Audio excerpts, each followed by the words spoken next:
Good evening, Free Enterprise community. Thanks for joining us for the first free-stream match in the round of 16, the Highway to the Zemus Zone 4. We have an exciting race for you today between plumeriaknight and microKorgs, game number 1. Two very strong runners here, and I'm sure we'll be putting on a great show for us today. I'm Klopper, and I'm joined in the virtual commentary booth by Rex Rawl. Hi there, Rex. How are you feeling about today's match? I am stoked to be back in the booth.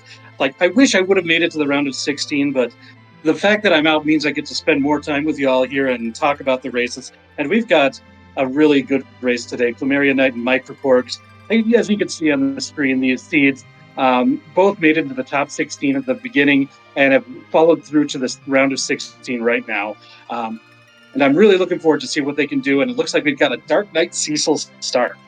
And those objectives are really interesting here with two vanilla altered conquer objectives as number 4 and 5, the randomly rolled objectives, along with that Cave Bahamut, means that Darkness Crystal is super critical here and can very likely, depending on what you found up to that seed, if you stumbled on Wyvern, could be your go mode really quickly. Yeah, I mean, with the Lunar Subterrane actually hard required, because you need to complete 4 out of the 5 objectives, that's going to really test the runners, being able to get to the point where they're able to conquer bosses on the moon and do it as quickly as possible. So it's going to be really interesting to see how they maneuver for that.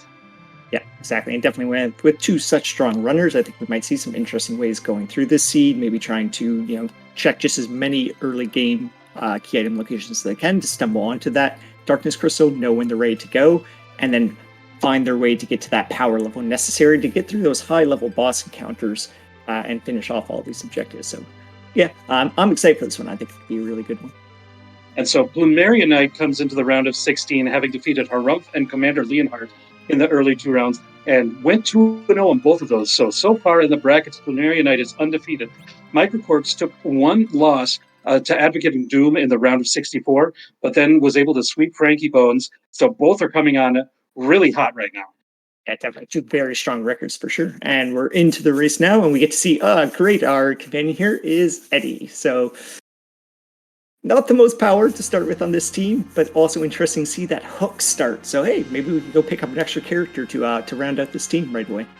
Yeah, I wouldn't be surprised if these runners run to Evelyn Cave as quickly as possible. It's also a very good sort of source for loot early in the game, because with the flags we have, there's a bit of a chance for a higher tier of goods in that Evelyn Cave because it is gated behind a key item, that being the hook. Plus, you get some knowledge as to who's that boss in the Rubicante spot. And, this might be our way underground, too. I don't think they're going to actually follow through and try to go all the way to the underground without doing some other things on the overworld first. But I wouldn't be surprised. That character is definitely valuable because these 2 characters that we have to start, they're not really capable on their own of doing a whole lot of damage right out the gate. Yeah, definitely without at least some equipment to get them going, that Black Surfer so maybe a bow and arrow on Eddie. But yep, both of our runners here looking like they're going to launch the hovercraft. Wow, divergence here, check the waterfall versus get some looting done. But yeah, we'll definitely see the hovercraft launched and certainly then into the Evelyn Cave. Yeah, I like that play on plumeriaknight doing that face check of the boss, just in case it's that Wyvern, getting that knowledge as to where it is, because that objective number 1 is still something that is going to be in the back of the mind. Checking those bosses to see where it is, very important. Yep, so with that number 1, you kind of are always interested in checking a few boss locations playing this flag set, as well as there's always the D-Mist hunt going on. So if you're able to defeat the D-Mist, you can head over to Mist Village and pick up another key item that way. But yeah, definitely, as you were kind of noting, this team's going to have a hard time beating any bosses. So a lot of times we see early on in this flag set going up to Mount Hobbs to grab your 3rd character, but you need at least have some power to do that. So the hook start here being very nice is providing an alternate way to pick up a character without having to do a single boss fight. And yeah, definitely some good loot and some good information. Yeah, absolutely. And also, I think it's also going to be key, especially if that character is a duplicate Edward in in Evelyn or on Mount Hobbs or both. Finding items like Gaia drums and Boreas as these J items that you can use in battle to deal damage is a good way of clearing out early bosses when you've got a low power party like this. And so that might carry them until you can complete something like Mount Ordeals to transform Cecil. And I know we found at least a Dwarf Axe, so we're already ready once Cecil transforms into a Paladin with at least a decent weapon to start with. Yeah, exactly, as well as a decent weapon itself and the ability to back row glitch the Cecil, which is always useful, especially with cover strats, to have him really not take a lot of damage from physical attacks. microKorgs really just kind of diving straight into the back here. We might see a save after he picks up the character and start checking the other chests, because there is a single trap chest here, which we do not have the power to deal with at all. So if we do run into it, we'll certainly see a reset.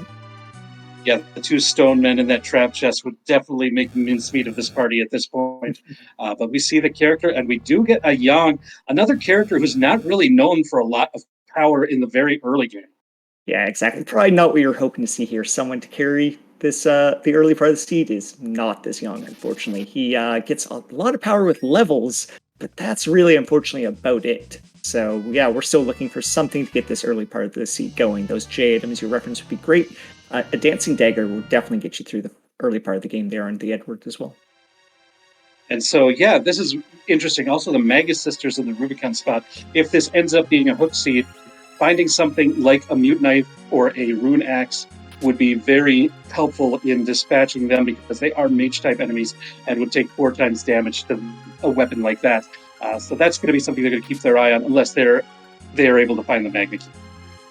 Yeah, exactly. We do have multiple key item checks spots available, so there might be an alternate way underground here. But yeah, whenever you find that hook route, it's definitely in the back of your mind through the rest of the overworld checks of, am I going to have to go down through that hook route, and getting that information on who the boss is. Really useful, because then you know what to do. In this example, look for that mage killing gear. So we'll really value finding those rune axes, those mute arrows. That elven bow I thought was just picked up. And the trap chest was found by microKorgs. It's actually in a nice spot, pretty close to that save point.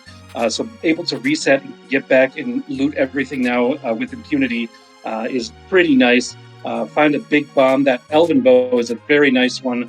If you're able to get in the early game, I think both for Yang and for Edward, finding things that can exploit weaknesses, whether it's elemental or racial weaknesses, those are going to be very key to getting through some of the early fights if you're not cheesing them with items.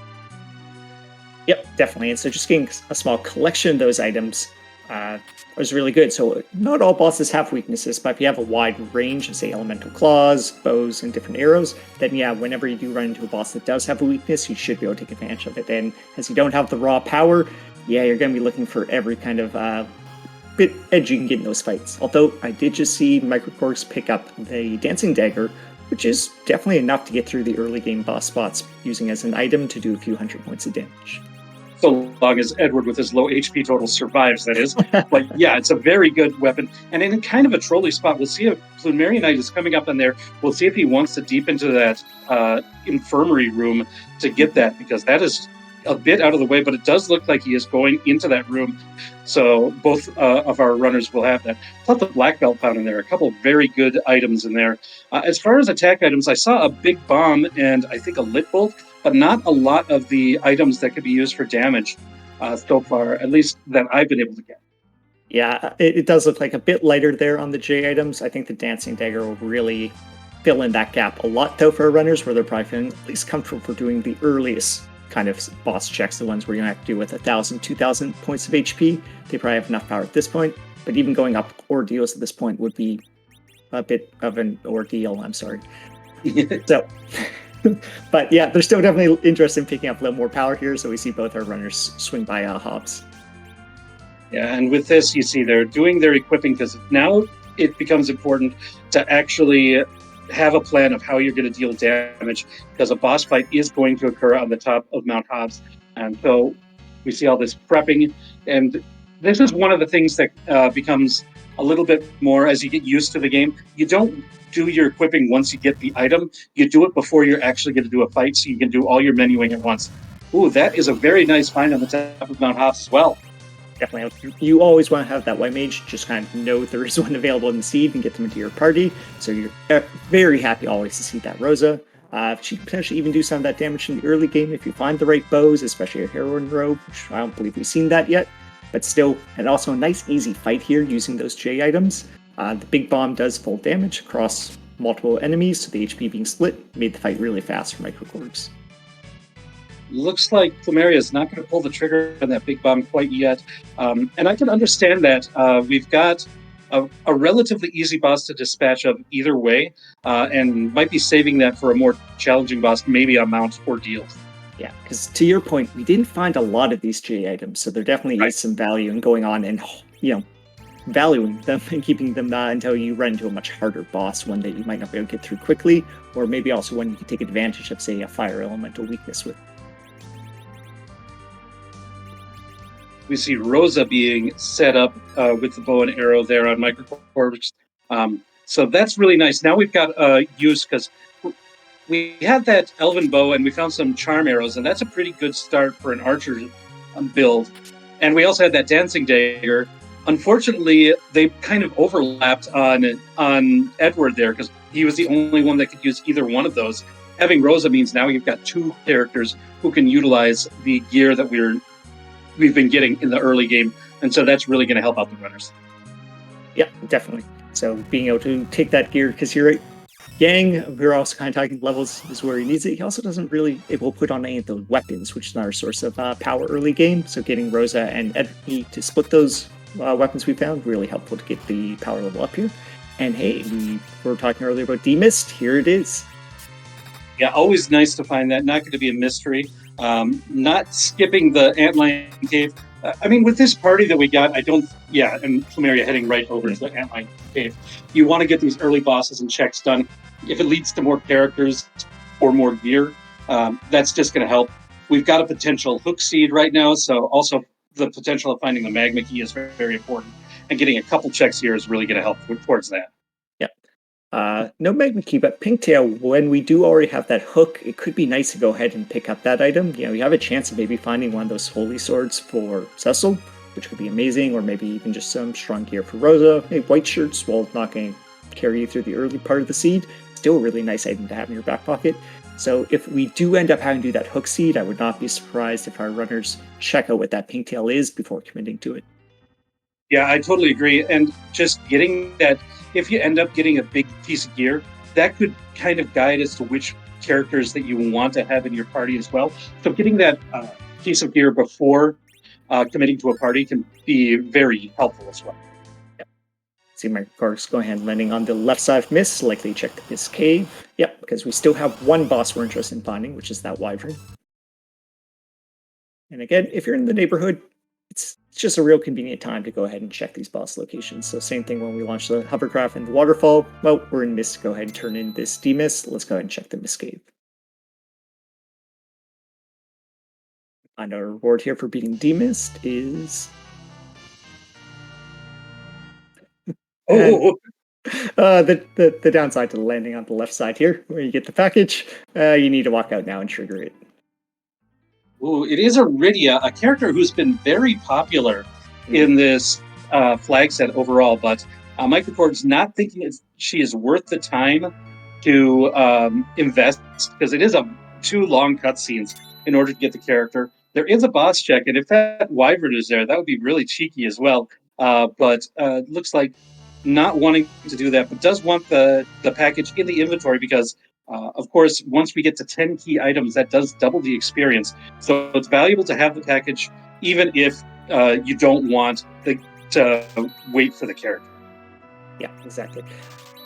Iridia is definitely really nice, although it's because it can be easier to find that Leviathan summon. Although we did, I believe, one of our runners did go ahead and check the item shop in Evelyn, or maybe both did, and we did not see that Leviathan summon. So, spending all that time to sit through Iridia, knowing you don't have to summon even for the hook route, it probably looks even less appealing. Yeah, to both our runners, it seems, where Knight also resetting out of this.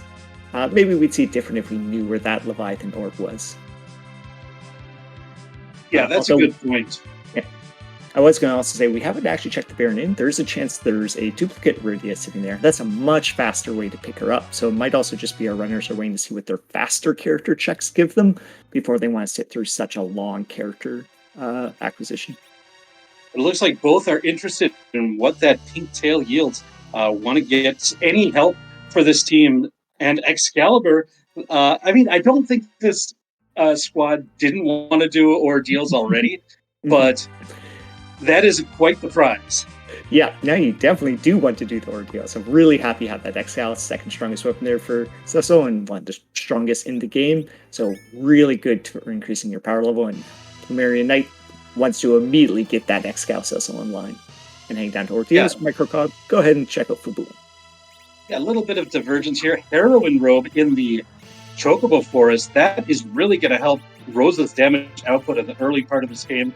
And it has definite utility throughout the course of the seed, giving a huge boost to her strength and agility stats while sacrificing her spellcasting ability is very useful, I think. And definitely going to be happy to have that. Yeah, that's actually probably a really huge find. The ordeals was going to be a bit painful with this party until you got to get that paladin and give him the Excal. That heroin rope will really help get through these 2 boss locations. Meanwhile, microKorgs checked the shop in Fabul, and I believe that was a mute knife that we saw there, which is going to be very useful if those Magus Sisters are going to be required. We still have not found that magma. And we are running out of overall checks, so getting a little less.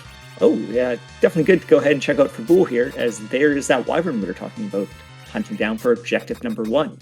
Which also means, very importantly, that darkness crystal will put us immediately into go mode there. That's a good point. The darkness crystal is going to be the key to the whole seed anyways, but making it so that it's just solidly, that's what you need to finish the seed, is going to be the real scavenger hunt. Where is that darkness crystal? Yeah, exactly.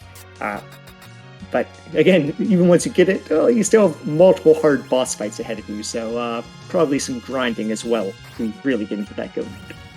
Without a doubt, and both of these bosses taking a little bit of time. Korg's able to take out the wyvern. Rubicon did flare Edward, but so far still alive in this fight. Yeah, Blair at least only knocking down 1 party member. It doesn't seem like plumeriaknight is going to be doing any fight commands here, so avoid the fire 2 counters and keep this fight a little safe. Only 1 person getting knocked down at a time. One of the many uses of the aim command from Rosa is bypassing those fight counters.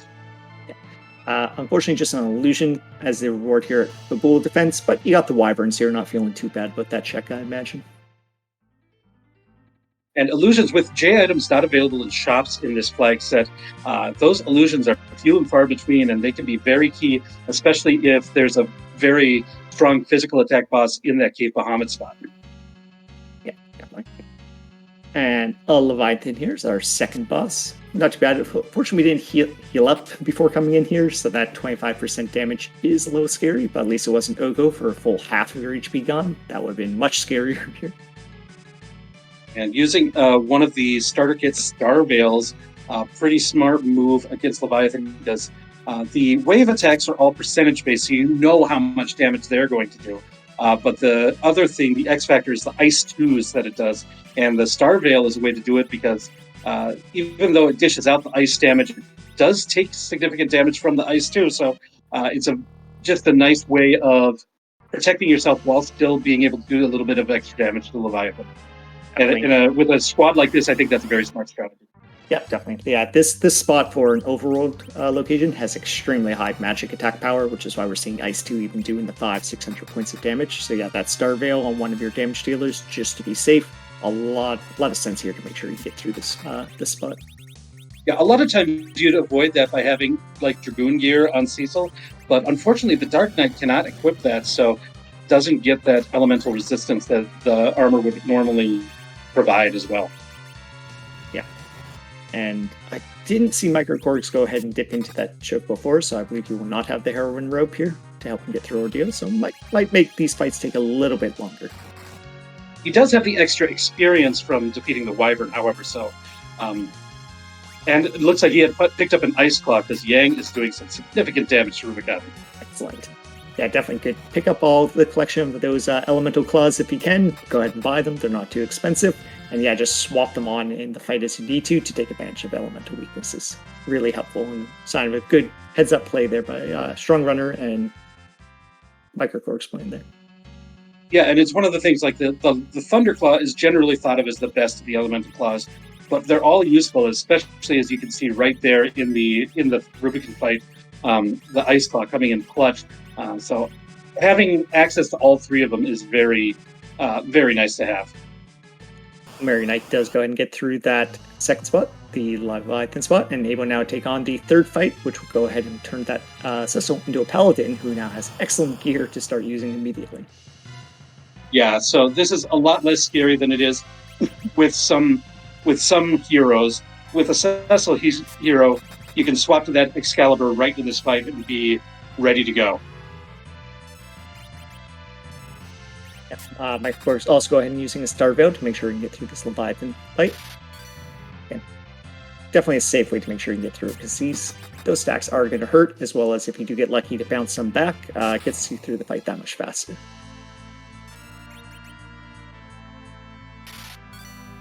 Oh, and I missed the key item. Did you see that, Klopfer? Oh, unfortunately, I did not. I was looking at microKorgs. Looks like chat's telling us it was the tower key. Tower key. Excellent. Thank you, chat. Oh, and an old boss here. Yeah, this is a fight vanilla fans might be used to seeing. Dark Knight Cecil versus Paladin Cecil on Mount Ordeals. Mm-hmm. So we're saying, hey, great, you had that power, you just throw that Excal on. No need for this fight, just let him attack 3 times and you win. And as this is the vanilla fight, it definitely set up that you will not get knocked down from those 3 attacks.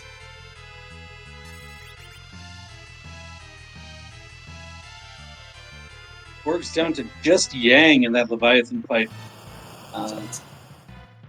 Yang, I do believe, is who he threw the Star Veil on, but he did so right at the start of the fight, so it might wear off.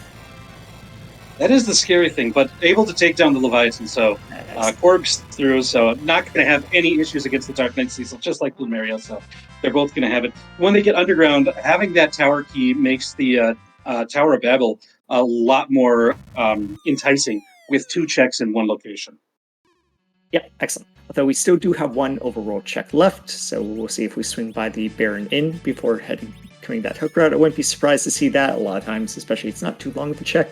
You like to do all of as many of your easy-to-do overroll checks before going to the hook route, just in case that magnet key's hanging out somewhere up here. As well as Baron Inn's nice for an additional character. Absolutely. And I think even so, even though we've got this Excalibur Cecil ready to go now, and that really makes those Mega Sisters a lot less scary than they would have been before we found this. Still, that Magma Key is so much faster to get underground. I think it's always going to be worth it to go to Baron and check out. Now, we might not find the Magma Key here, but we could potentially stumble onto our Darkness Crystal. And if you do that, do you go underground? If the Darkness Crystal is given here, there's no real reason other than if you want to get key items before you start grinding. It depends on if the runners feel they're ready to do something like a Mac Giant grind or something. This Valvulus might be tough too. I've definitely seen the Valvulus in the first spot being very tricky. We do have access to aim with Rosa. I think that's going to be our best way through this fight. Yeah, exactly. So definitely not the boss you want to see here. Normally this is a very fast spot to get through, very low HP, but Val does end up getting pretty good physical defense here, so can dodge a lot of your attacks and dodges all magic attacks coming in. So unless you have enough attack multipliers to get past that physical defense or the aim command, yeah, this can actually just be a roadblock and not let you get through the Baron Inn. But aim command, definitely nice, doing enough points of damage, 200 a shot, to get through it in 2 rounds. Some questions about could this be Magma if Val is here? The answer is yes, it could be Magma. The Valvulus can't block the only way underground. And we already have the hook, so we already have a way underground. So this way is not being blocked. Like, there is a way underground, so this could be the Magma. Yeah.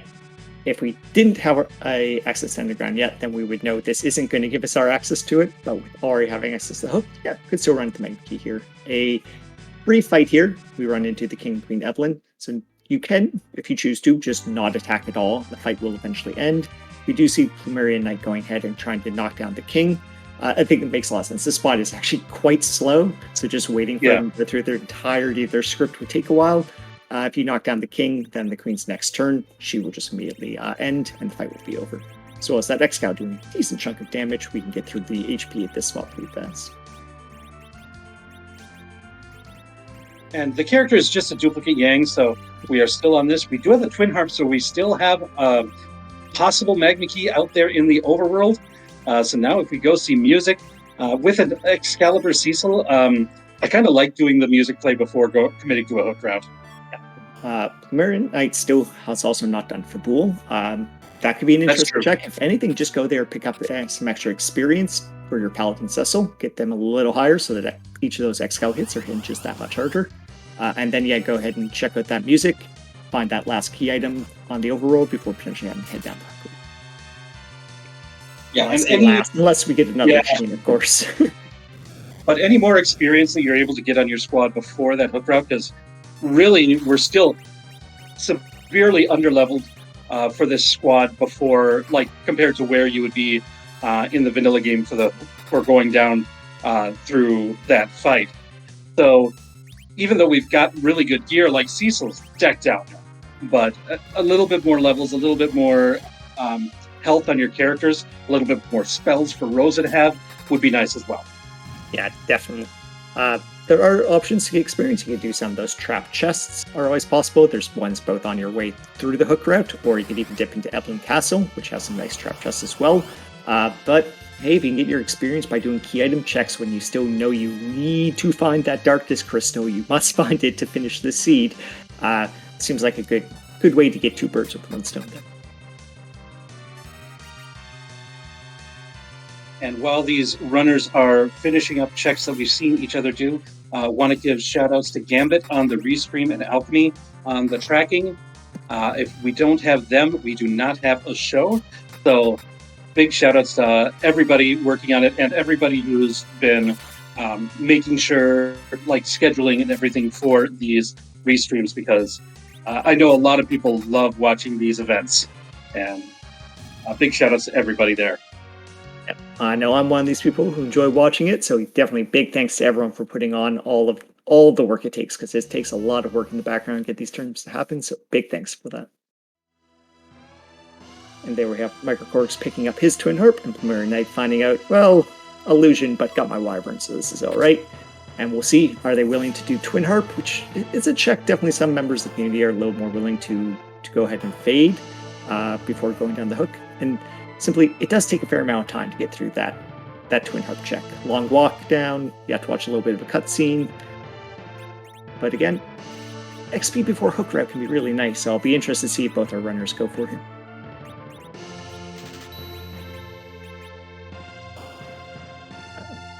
Ooh, looks like microKorgs wants to get the experience with Evelyn. Might also be just wanting a little bit more loot, maybe things to sell for gear. Knowing if you're planning on going underground, the gated shops down there have better gear that you can buy as well. Might want to look for things like cat claws for Yang, or really solid, like a samurai bow for Rosa or something like that. But might just be wanting the trap chest, might just be wanting to see if he can get the higher tier of loot that you can get from trap chest. If you can upgrade your Excalibur to a crystal sword, that wouldn't be bad. Yep, definitely no complaints about that. plumeriaknight finding a very nice item by shopping the cursed ring there. So definitely can help you doing some agility manipulation very points in time. This is Sea Hero though, with Cecil as our hero, which means if you want to go ahead and drag down your agility anchor, you are dragging down probably your biggest source of damage as well, because he'll also be getting that -2 agility and -2 strength, so those X-Cal hits won't be quite as hard as they used to be. But definitely could be good for, depending on which boss you run into, you might really just want to be able to do any agility manipulation you can. Yeah, I agree with that. There's certain cases where, like if you're doing cover strats or something like that, you might want to just have Cecil be there for the agility and let the other characters deal with the damage. I think at this point, I mean, things can change with party composition, but with what we've got right now, I wouldn't expect to see the curse ring for the Zemus fight. But that can change.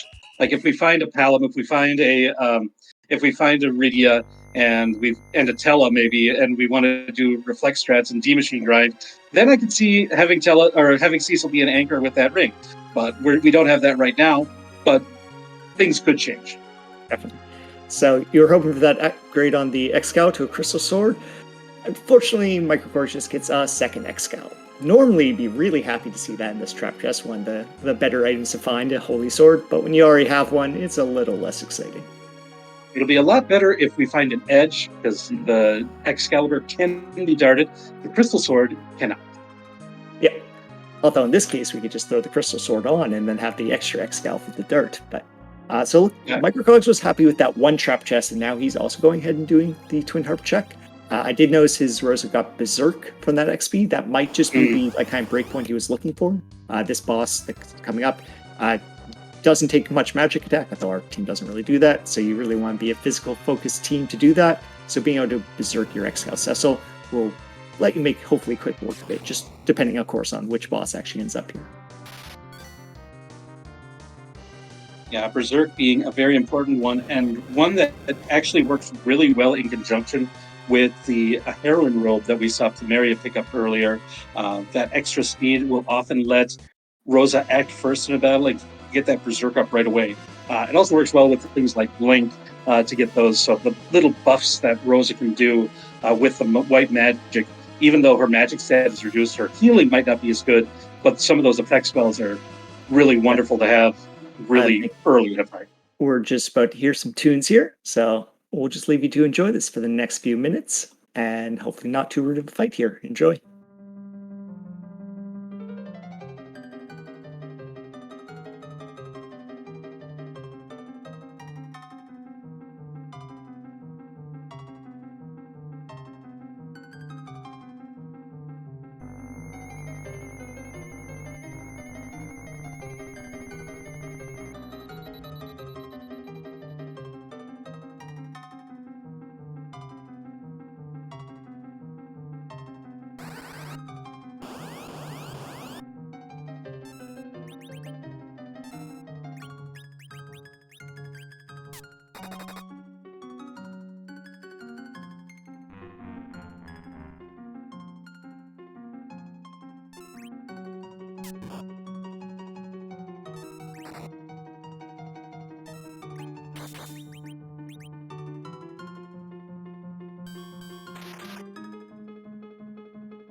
Here we have some of DJ Spoony B's rockin' tunes. Yeah, I'm not sure what game that was from. It's one that I've never played for sure. Yeah, I really can't place it. It was catchy though. I liked it. Yeah, I might like more. Might like to hear more of that. We get the adamant for the key item there. Like it's one that you'd normally really like to find in these flags, because if you can do the forge the crystal, that's one of the objectives. But in this case, like we know the darkness crystal is go mode. Do you really want to bother with that? I don't know. Yeah, I mean, if you happen to stumble upon the Legend Sword, okay, sure, go ahead and do your king account here. Go ahead and do the forge to get that item and one objective. You don't have to do one of those 3 bosses. They might be a really rude one waiting up for there. But yeah, you're probably going to be able to take on those 3 boss fights. So if you find the Darkness Crystal, you're really not that interested in finding the Legend Sword anymore. Interesting. Plumeria taking a random encounter. My guess is this is to get Cecil to the level to learn Exit to get out of here. It figures it's probably fast to take one random encounter and then cast Exit rather than to walk out. Yeah, microKorgs going ahead and taking the walkout approach. So I guess we'll get evidence right now of which of these routes is faster. As well as if Plumeria did the calculation correct and actually learns exit via this. Assuming that's the strategy, I mean, that's my thought as to why he might go. Definitely. Normally you see the fight down here if you have an edge in your party and you're hoping to pick up some Bacchus wines.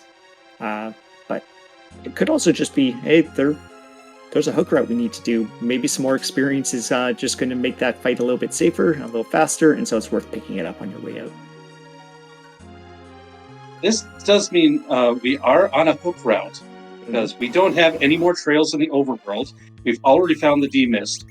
So, yeah, and it looks like Plumeria just, taking the random encounters on the way out. It might be a mini grind. It might be getting exit. Either way, knowing that this fight is coming up, yeah, it's interesting. But Korgs is now a little bit of a lead because of that. Yep, exactly. And so I think it'll really tell what are our two boss fights to get underground for if this extra grind is really going to pay off for plumeriaknight or not. Those Mega Sisters, definitely having access to the Cecil will be good there. That X-Cow is going to be doing a lot. Rosa can do a good amount of damage there with that Elven Bow, but also then who's kind of doing your healing, because you're going to have to be hitting both the physical attacks. It's going to hurt, maybe not be one-shotting everyone in your party, but it's going to be painful. And the magic casts, again, just kind of the combination of those two sources of damage. Might need some healing to get through the fight. Yeah, I think plumeriaknight bought some Cure 3s. They were for sale in Baron's item shop. So that's a way to get through that. I don't know if anybody found Cure 2s. Those would also be helpful. We know the characters that we have, other than Yang, don't have tons of HP. Husky still has a decent amount, but Yang's really the HP growth character in this party. Yeah. And Cecil, though, does have some pretty good gear on, so that'll actually help a fair bit with his defenses. So both the punch, and if he's in the back row, won't hurt nearly as bad. And I think at least one of our runners I saw putting a Dragoon Gauntlet on, so that'll help with the elemental casts, although a virus does eventually come out. Yeah, I believe that was Korgs that had the Dragoon Gauntlet. Plumeria might have one, but I think I saw Korgs put one on. Excellent. Now, plumeriaknight did pick up that heroine robe, and I believe both our runners found the elven bow, so that could be good archer damage coming out there to get through those Mega Sisters. So, berserk up maybe both Cecil and Rosa and just start swinging that way. We'll have to see how we get through these fights.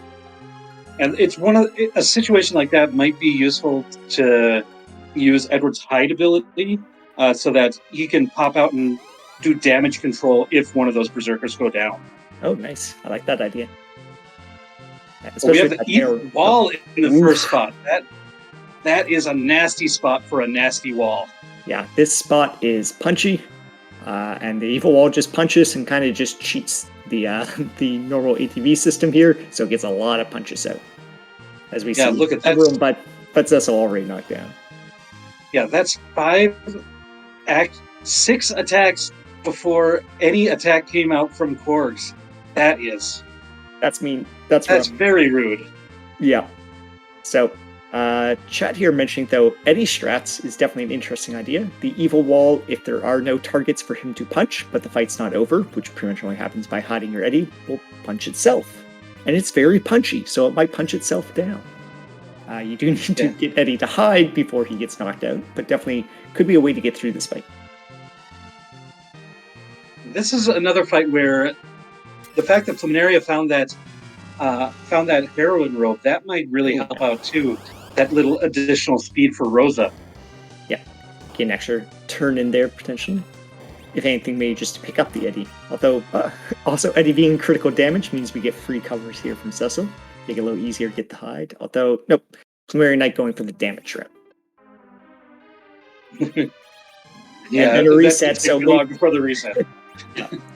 It's like, maybe that wasn't the right plan. Let's try that. plumeriaknight does have both that Dwarf Axe, though, and the Curse Ring if they really want to get some good control over agility here coming into this fight.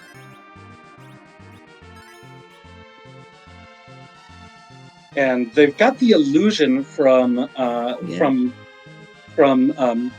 Fabul as well, so that's something that might be useful early in this fight as well if they're able to get an action off. So there's some things that they have, but it's still going to be difficult. This is a very skill testing boss, especially with a squad like this. Even though we've got access to Excalibur Cecil, this is still very challenging.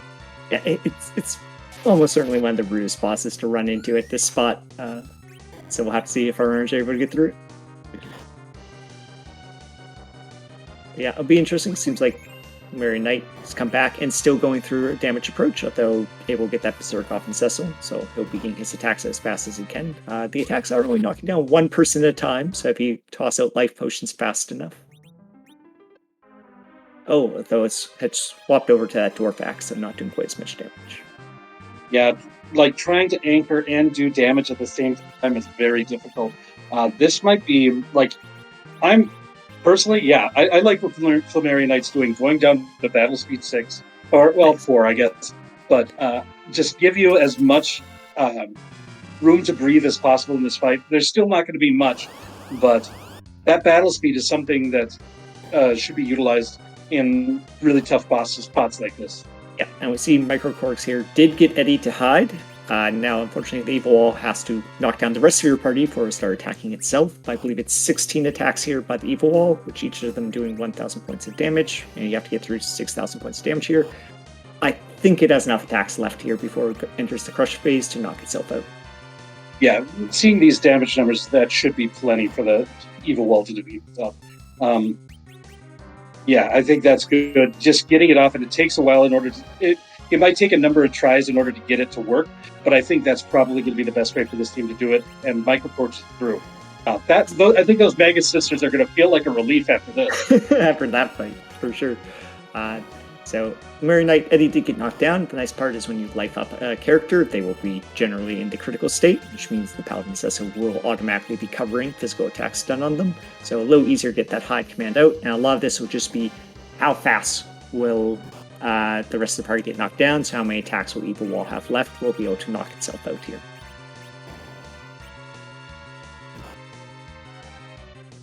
And in fact, Mary Knight even looking to give some help here and knock out his own party. Yeah, also scanning through the inventory, see if they had a kamikaze that they might not have had as a way to offer yourself that scarce. You just need to make sure that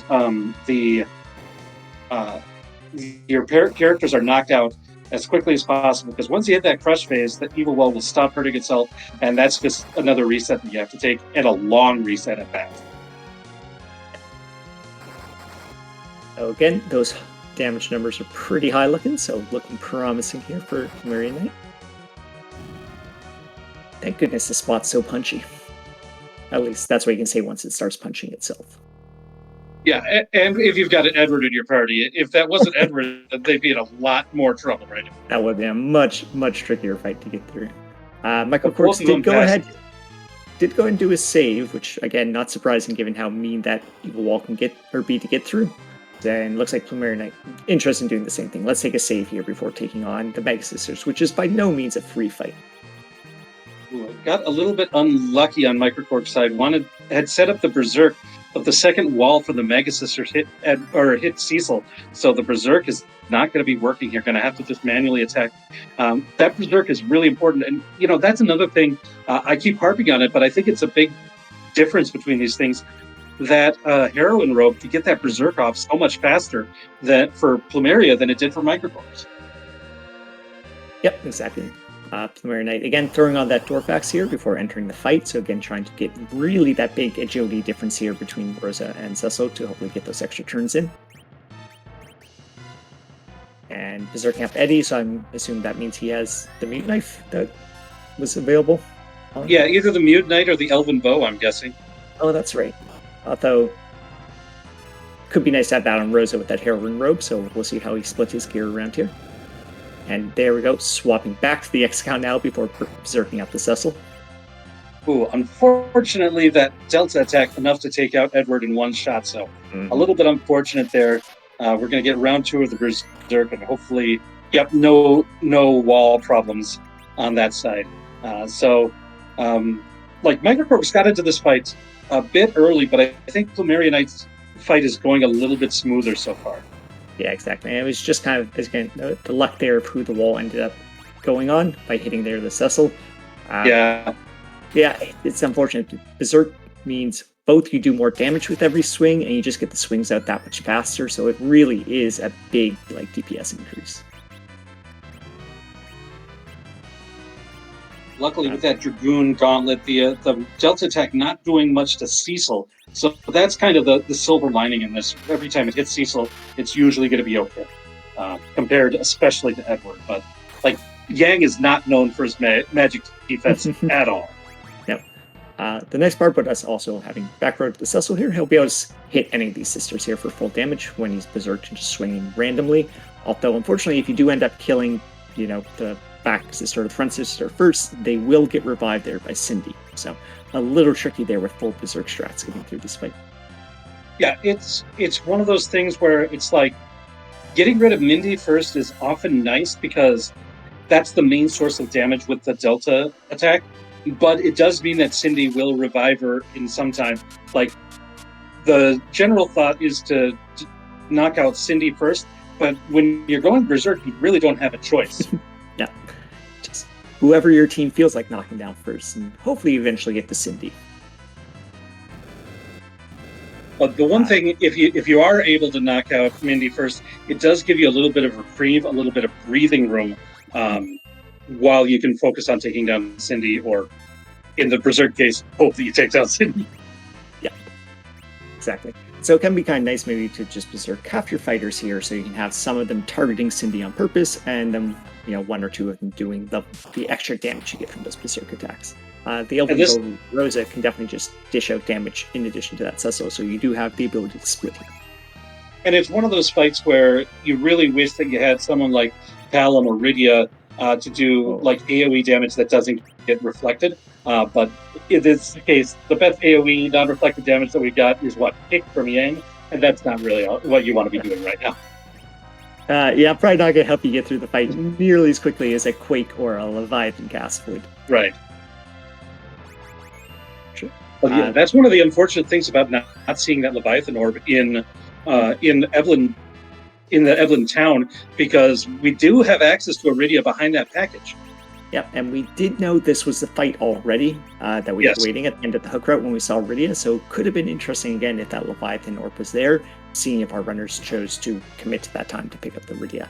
As well, at that time, we didn't know where Wyvern was, so you also had that hope of, maybe Wyvern's here, and I'll just get a huge lead here on my opponent. Of course, you always have the option to swing by later, just before you commit to the hook route. I mean, those are the little things that makes Free Enterprise so fascinating. Those little differences in what's available in one shop could really make a big difference in what is turning out to be kind of a difficult fight. I mean, they're not having too much of a problem, but it is taking time. We're seeing the revives, these berserks not always hitting. This is not an easy fight. Yeah, I believe both our runners found life pots and so bought an extra stack, because the initial 10 probably wouldn't be enough to get through this fight. But plumeriaknight already running a little low, even with extra, down to 14. I'm not sure if microKorgs, if he has a larger stack. But yeah, again, we're not getting knocked down too quickly, but we only have so many recovery options here. Yeah, I mean, they didn't do the full shopping. It's like you're being efficient and just shopping in the towns where you're already at anyways. microKorgs getting foiled by the wall on the berserk again. This is an endurance fight for sure. Yeah, definitely. Again, especially because our main source of damage here is from attacking, which means we want it to be able to take advantage of Berserk, and either you don't get to, as microKorgs is, or when you do that, you end up just hitting the wrong targets, because I believe microKorgs has knocked down Mindy twice already now, with still not having Cindy be taken out. Yeah, and Korgs is on his last character right now. This might be rough. Some unfortunate luck during the beginning of this has really turned this into a very unfortunate fight right now for microKorgs. We'll see if he can turn it around or if he's going to have to reset. Yeah. But plumeriaknight also, we're seeing those revives. Oof, that's rough, that virus. The Dragoon Gauntlet was fine for the elemental attacks. He wasn't taking too much. The virus, unfortunately, just hurts too much. also has the Aegis shield on there. So yeah, Cecil was in good shape for surviving pretty much everything other than the virus guns. I see a rare Sandy down without without everything. This is what can happen with berserk fighters, though. Yeah. Yeah. Well, Now, I mean, if it's good. You don't have to worry about Cecil getting charmed there and attacking your own team. So. But Plumerian Knight, everyone's pretty low on his side as well, so looking a little scary too. it's like every time the arrows hit Cindy, it's like, is that going to be enough? Is that going to be enough? Oh no, there comes Sandy. Yeah, so unfortunately, even once Cindy goes down, another round to get through. microKorgs, I assume that was a bad wall again, and so wants to reset to get that berserk off. Oof, this is okay. I'll admit it. This fight ended up being much more scary than I thought it was going to be. Yeah, definitely. That gear we had, I thought it might be quick. We had good access to mage killing gear and an XL Cecil, but yeah, there's just so much HP here, and the challenges berserk pose with the multi targets here, and the fact that you knock Cindy down first. And let's be honest, this is a bucket load of HP for not having gotten to the underground yet. It's just made this a really challenging fight.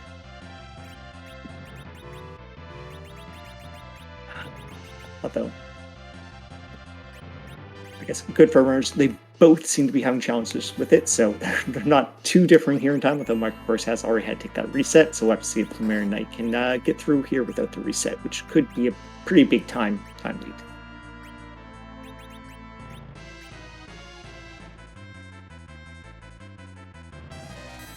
Yeah, and as we mentioned, the resources might go low. The access we have to healing and reviving is limited, for sure. Especially if you're committing Rosa to being berserk. Yeah, definitely. One of those things coming down this road, it can be really nice to pick up. 10 life pots you get the starter kit are all right until you start running into some mean fights. So if you, during your shopping, find those Cure 3 pots you're talking about, as well as just buying a big old stack of life pots just so you can kind of grind your way through some hard fights like this, can be really nice. You might not go of your way for shopping for them, but if you find life pots, yeah, just buy a pile of them. You'll be happy to help. Yeah, it's interesting because, without access to the life glitch that we're used to in so many of our previous events, the priority of buying life potions seems to have gone down. But this is the sort of situation where you really do benefit for having a big stack of them. Yeah, exactly. Plumerian Knight down to only 5, although Cindy did just get knocked down at this point. Ooh, that is huge for Plumerian Knight. Yeah, and then Cindy does have the biggest chunk there of the HP at this spot. So the remaining 2 sisters are not as hard to knock down, although again, there's still a fair amount of HP at this spot. But without reflecting, all those reflected walls are now actually helping your team out. That, and you don't have the Delta attack. Mindy does just the level 1 elemental attacks, and Sandy does some status things. And it can be nasty if Charm hits the wrong character, but in general, with just Sandy and Mindy, a lot of their firepower is down. You don't get the big physical attacks from Cindy, and you don't get the Delta attack from Mindy. Yeah, exactly. You can see Plumerian Knight definitely valuing taking Sandy down there, because a bad Charm could really end up hurting his fight here. So if you can get that Sandy down, should be safe and be able to finish off that fight. Yeah, a solo Mindy is not scary at all. Especially with a full HP there, Cecil, and well equipped. Yeah, Mindy will not pose any problems. microKorgs unfortunately have to take another reset there. So yeah, definitely ending up being a very challenging fight at this spot.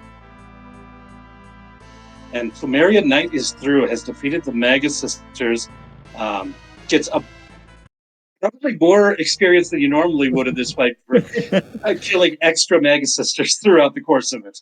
The unintentional grind, but hey, you'll take the experience. We need it to get to the end game, so sure.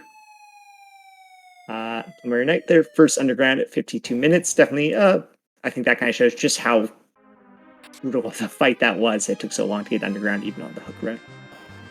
And this, I like this play from microKorgs too.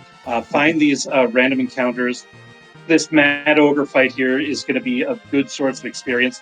And they're also mage types, so the same gear that we have that's useful for the Mega Sisters is useful in this fight. So this is just going to help get the party ready for a very difficult fight that's been causing microKorgs some serious problems. Yeah, exactly. That can be a really good thing to do is when you're running into a problem in a fight, is just take that step back, see if you can get, go somewhere else, get some extra experience. If both one, extra experience will always help. Being stronger makes things a bit easier and gives you a chance to, rethink your strategy where you're going through these fights. Is there anything else I can do in this battle to make it a little easier? So now with Plumeria Knight, now the first of our runners underground. Ooh, wow! And microKorgs rewarded with a drop, getting a Zeus Gauntlet out of the fight. That's pretty good. Yeah, exactly. That extra strength, a few an extra attack multiplier there for Cecil means that XL will hit just a little bit harder, and that extra power could be what makes a difference for getting through that fight. Yeah, I don't know. That's true. I might put it on Yang though, because that Dragoon Glove was doing real work for Korgs as well. So it's one that you have to consider, I think. Yeah, definitely an interesting choice to make there. Earth Crystal is waiting in the freebie in the Fey March, so provides us access to 2 more character checks, which would be nice for filling out this party, and another chance at a key item, because we need that Darkness Crystal. Interesting to note, heads up play from Plumeria. As soon as checking that key item, exit right out of there. There's nothing Plumeria else would need other than that in that fight, or in that Fey March. Like, you don't need to check the bosses. We've already found Wyvern. We've already found Demus. No other bosses are required. No other key items are available because we don't have key items at summon locations. And really, shopping is not something that you need to do right now. We've got an Excal Cecil. We've got a Heroine Rogue Rosa. You might like maybe something for Yang, but that's not super high on the priority list. Exactly. There's some nice to haves in shopping, but it's nothing you're really like dying for to move forward in this flag set, or at least in this seed. So, we run into the gauntlet there, which does mean Plumeria Knight did peak the top of tower, which was a blue robe. So that means we just have Water Hag hanging out at the top of the tower, which sure enough sends Plumeria Knight right to tower, which gets us 2 actually very easy checks here, because we have our freebie boss waiting on the top, which is normally a little more of an annoying boss to fight through, and then the super cannon room, which is just an easy boss to fight. And I just wanted to say, with in regards to shopping and why Plumeria Knight might be avoiding the shops in general, that fight with the Mega Sisters, even though Plumeria was able to get through it faster than microKorgs, that was still a struggling, long fight. And Plumeria Knight might think that he's behind microKorgs after how long it took to get through that. So might be avoiding shops just to try to increase the speed through the under row. Yep, very true. Yeah, you can definitely feel behind. I know a lot of runners kind of have the other benchmarks where it's like, hey, when I'm doing a hook route, I'd like to be underground by roughly this point in time. And so when you're kind of multiple minutes behind that, which is definitely fair in this case, that was a mean fight you had to get through, as well as we did the extra Twin Heart check before coming underground. Yep. It's easy to feel behind because it's hard to do all that calculus while you're in the middle of a run. Yeah, so anytime you get you stumble at a fight, when you're talking about racers at the high level like these runners are, both in the top 16, you're going to feel behind. I think that's just natural. Yeah, exactly. And so then you're looking for anywhere you can make up time, which is like, there's some nice to have shopping, but it's not required. I'm only going to do my required stuff, and I even might go ahead and start fading some locations to see if I can make up the time there. And doing things like avoiding that alt gauntlet is another step like that. We also saw, I don't think Plumeria Knight went to Sylph Cave at all. Might not want to go through all that walking if not necessary. We've got other key items to check that might be a little bit more proactive, like this Tower of Battle check. Yeah, I quite like this tower check, especially once they found out that the top of tower was the Water Hag and not the Alt Gauntlet, then yeah, coming to this tower is very valuable here. You get your 2 checks. You're already in the underground, so you spend less time flying around in your airship. And even if you don't get your Darkness Crystal, maybe you get the Pan, which will go ahead and make that dip into Sylph Cave that much more valuable for you. Absolutely. And another reason why you might want to not want to shop is in that Feymarch we found the Earth Crystal, which opens up that that treasury. If you're going to be looking for gear, that might be a better place, a faster place, and a cheaper place. Ooh, and there's a Legend Sword. That is really interesting now. Yeah. So as we were talking about before, it's like, well, the Darkness Crystal was going to open up and let you do your last 3 objectives go in go mode, so you don't need the Legend Sword, but you're not going to complain about finding it, because, hey, that's one less boss you have to fight on the moon, which is great in case there's a really rude one up there, as well as maybe we get a better item for Cecil. Excal being very strong, but we'd have to see what ends up getting forged there. As well as just access to the best shop in the game. So, hey, good thing we put off that shopping. We can go ahead and get our shopping done at the best store in town. Yeah, this is really interesting. We see a lunar sparkle here in the tower thing, and it is nice to see microKorgs able to get through that Mega Sister spot. It's going to be joining plumeriaknight in the underground. Yep, exactly. So microKorgs almost certainly going behind, having to take multiple resets there, so it'll be interesting to see if Korgs takes different routing now that he's underground, to try to see if maybe some way to close the gap there. For example, maybe walking into Dwarf Castle and seeing the Alt Gauntlet and going, you know what, I'm going to take this. Maybe my opponent would not want to do this. I can take this as a unlikely check to try to jump ahead here. Yeah, now it's a race to find the Darkness Crystal. I mean, it always was that, but it feels more of a race with both of the runners underground. Definitely.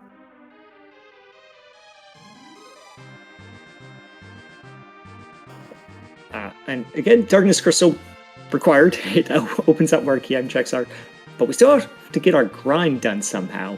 So, I don't know. What are your thoughts? If you got the Darkness Crystal right now here as plumeriaknight walking out of tower, how do you get the levels to start taking on moon bosses?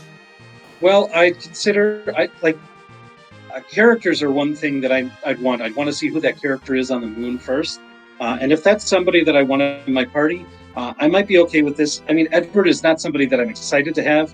I don't know if I'd want to go through the Dwarf Castle Alt Gauntlet, the package cutscene, or the Tower of Zot, but I might want a 5th character. And then maybe see if we can do some slingshotting with some Mac Giants. I don't know though. This is a tough thing. It might depend on what characters we see. If we see an edge, then stealing might be something nice. The pass is a nice pickup there for plumeriaknight too. So I don't know. I'm really curious to see what they decide to do for the grinds. Yeah, exactly. I think it really depends on when do we stumble onto that Darkness Crystal from to do that. So microKorgs also seeing the Alt Gauntlet and not wanting to have any part of that. Again, very understandable. That's a big time sink. You know the Water Hag is now waiting for you on the top of the tower, 2 key item check. Totally makes sense in this routing. And unfortunately, though, it just means he will be still a little bit here behind plumeriaknight, as those checks are already done on his side. The Life Staff and the Protect Ring are good for this party. The other things in there, not really something that you're looking for with the squad we've got right now, but if we pick up a cane, that White Spear is pretty nice. Yep, definitely would be happy at this point. That Life Staff, very nice though, gets Rosa to just be able to, be very good at white magic casting, and potentially you can even just leave the Heroine robe on now for the extra agility boost, and have the Life Staff kind of counteract the hit to your magic casting stats. I mean, it won't be as high as having all magic dedicated gear, but you get kind of now a nice balance having both high speed and some so decent casting. And the hero weapon is the Pilgrim Sword. Yeah, we had Excal. It's going to be hard to tell. Yeah. So, although the Piggy Sword, is that also equipable by Kane? I think it is.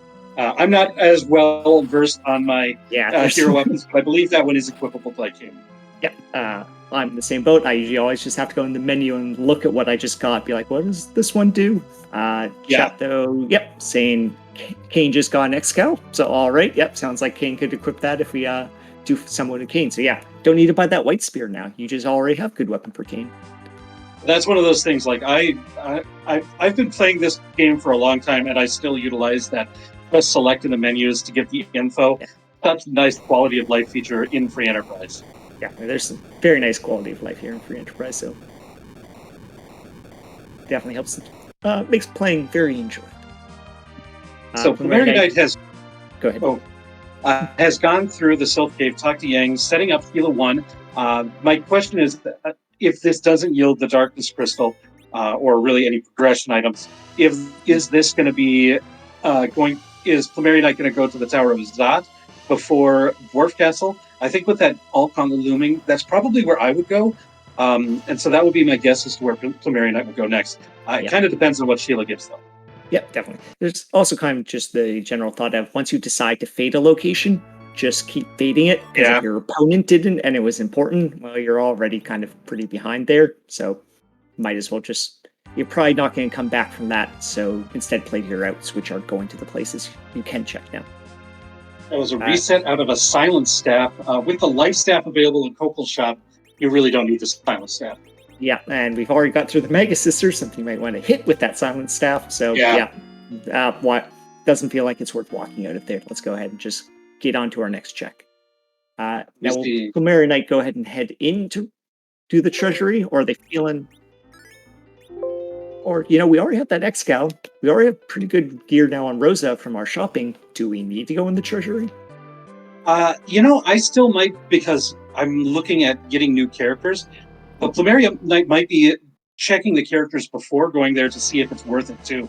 So, I could see either side of it. Because if you want to go back because you get, like a Sid or something like that, then you might want to just go back and get it, but that's flying back. But if you don't need it, then you don't need it.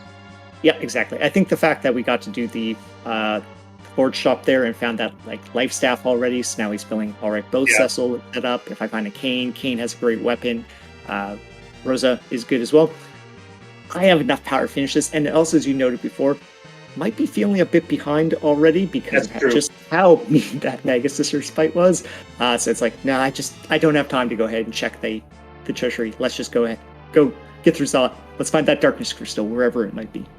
Yeah, with this party, I think things like cat claws and power robes are probably the best things that you're looking for in something like that. But and that might not be there might not be enough incentive in those items in order to go there. Maybe sorcerer robes too. I don't know. Yep. Yeah, those definitely would be nice finds for this party. But you're right. Is that enough to bring you an extra time sink there? Korg's not going down to the Feymarch, going to pick up that Earth Crystal, where Plumerian Knight's fighting the Antlion in the vanilla Mega Sister spot. Something tells me this is going to be easier than the Mega Sister spot. Likely so, especially a fair amount of extra levels at this point, so we're seeing 2,000 damage per swing here from the X-Skull. Yeah, this Antlion's not going to take too long to get through. microKorgs does pick up the Earth Crystal with a little interest in shopping, it looks like. So we'll be checking out what we have here in the Feymarch. Picking up some ethers, which are always nice to have in your back pocket. And if we do find, say, Tella, and are interested in doing a D-Machine grind, well, you need some source of magic restored. So having that stack of ethers is good.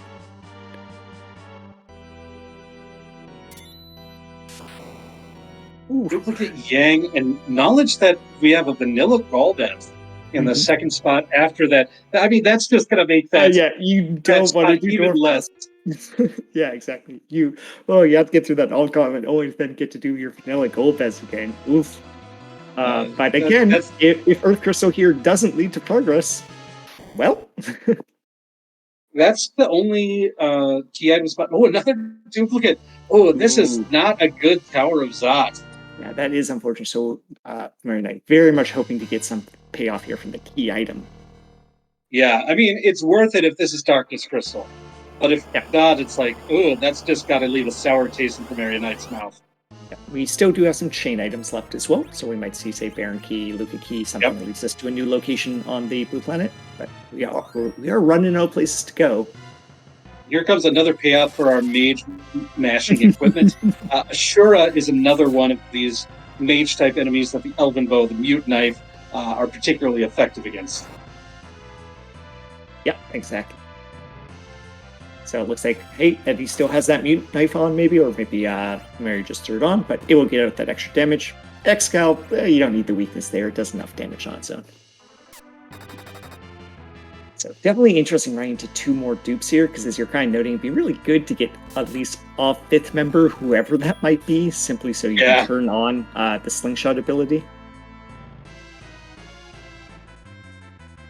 Knight making short work of Ashura, and this is going to give Rosa the exit spell, because this is where she learns it. She does not learn it from leveling up, but only through completing the Tower of Zot does Rosa learn exit. Not that it's an issue with Cecil in the party, but it's just a fun fact to know, and we're going to get that key item check very shortly. Yeah. microKorgs look like did very similar shopping, sold enough to pick up that life staff and I believe protect ring.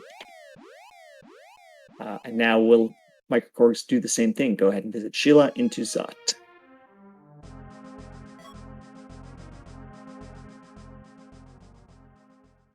Ooh, we get a pan, so we don't need to go to Dwarf Castle quite yet. Quite yet. Again, I would expect the pan to be followed here, which is, hey, you chose to fade that location, just keep fading it, follow what you can. Yeah, and it's kind of two-pronged, because you did follow the chain of the Earth Crystal, and the other rule is if you commit to one check, you full commit to it. So if it leads you to other things, you gotta keep going, because otherwise, if that's where the payoff is, then you get rewarded pretty heavily. Exactly. Otherwise, you just threw away time because you got a chain item and then aren't even following it. Like, of course, finding out the news of it's just a silent staff here. And yep, also resets out as I have life staff. I don't need this. All right. So without having summon locations giving key items here, we'll just get a item reward here, not a key item from the Sylphs, but Sheila 2 will still be giving us a key item. So if microKorgs wants to dip into that treasury, because we've got an opportunity.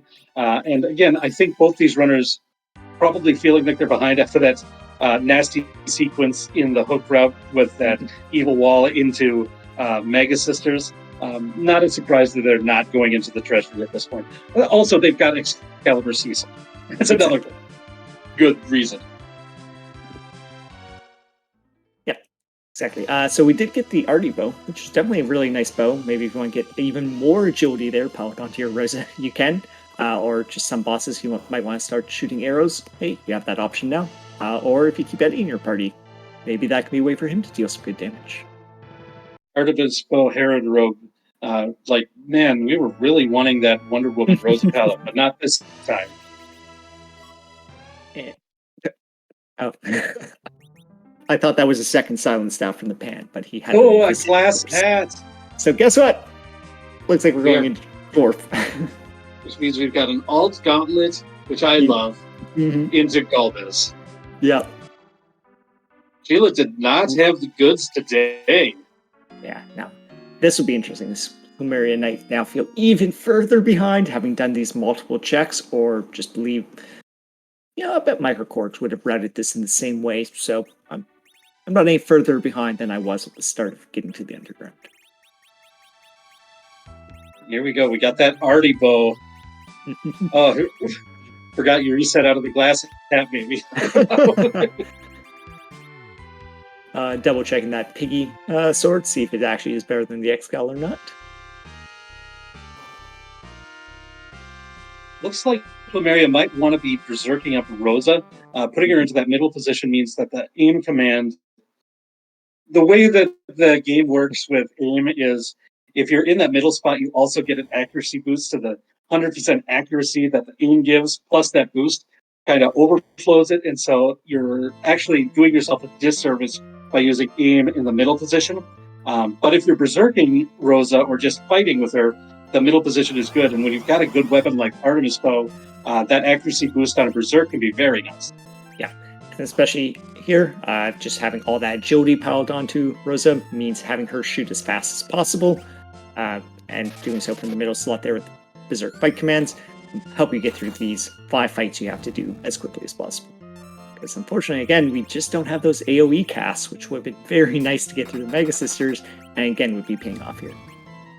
Yeah, I wonder how different it would have been if either of our runners had gone through that package cutscene and got video. Yeah.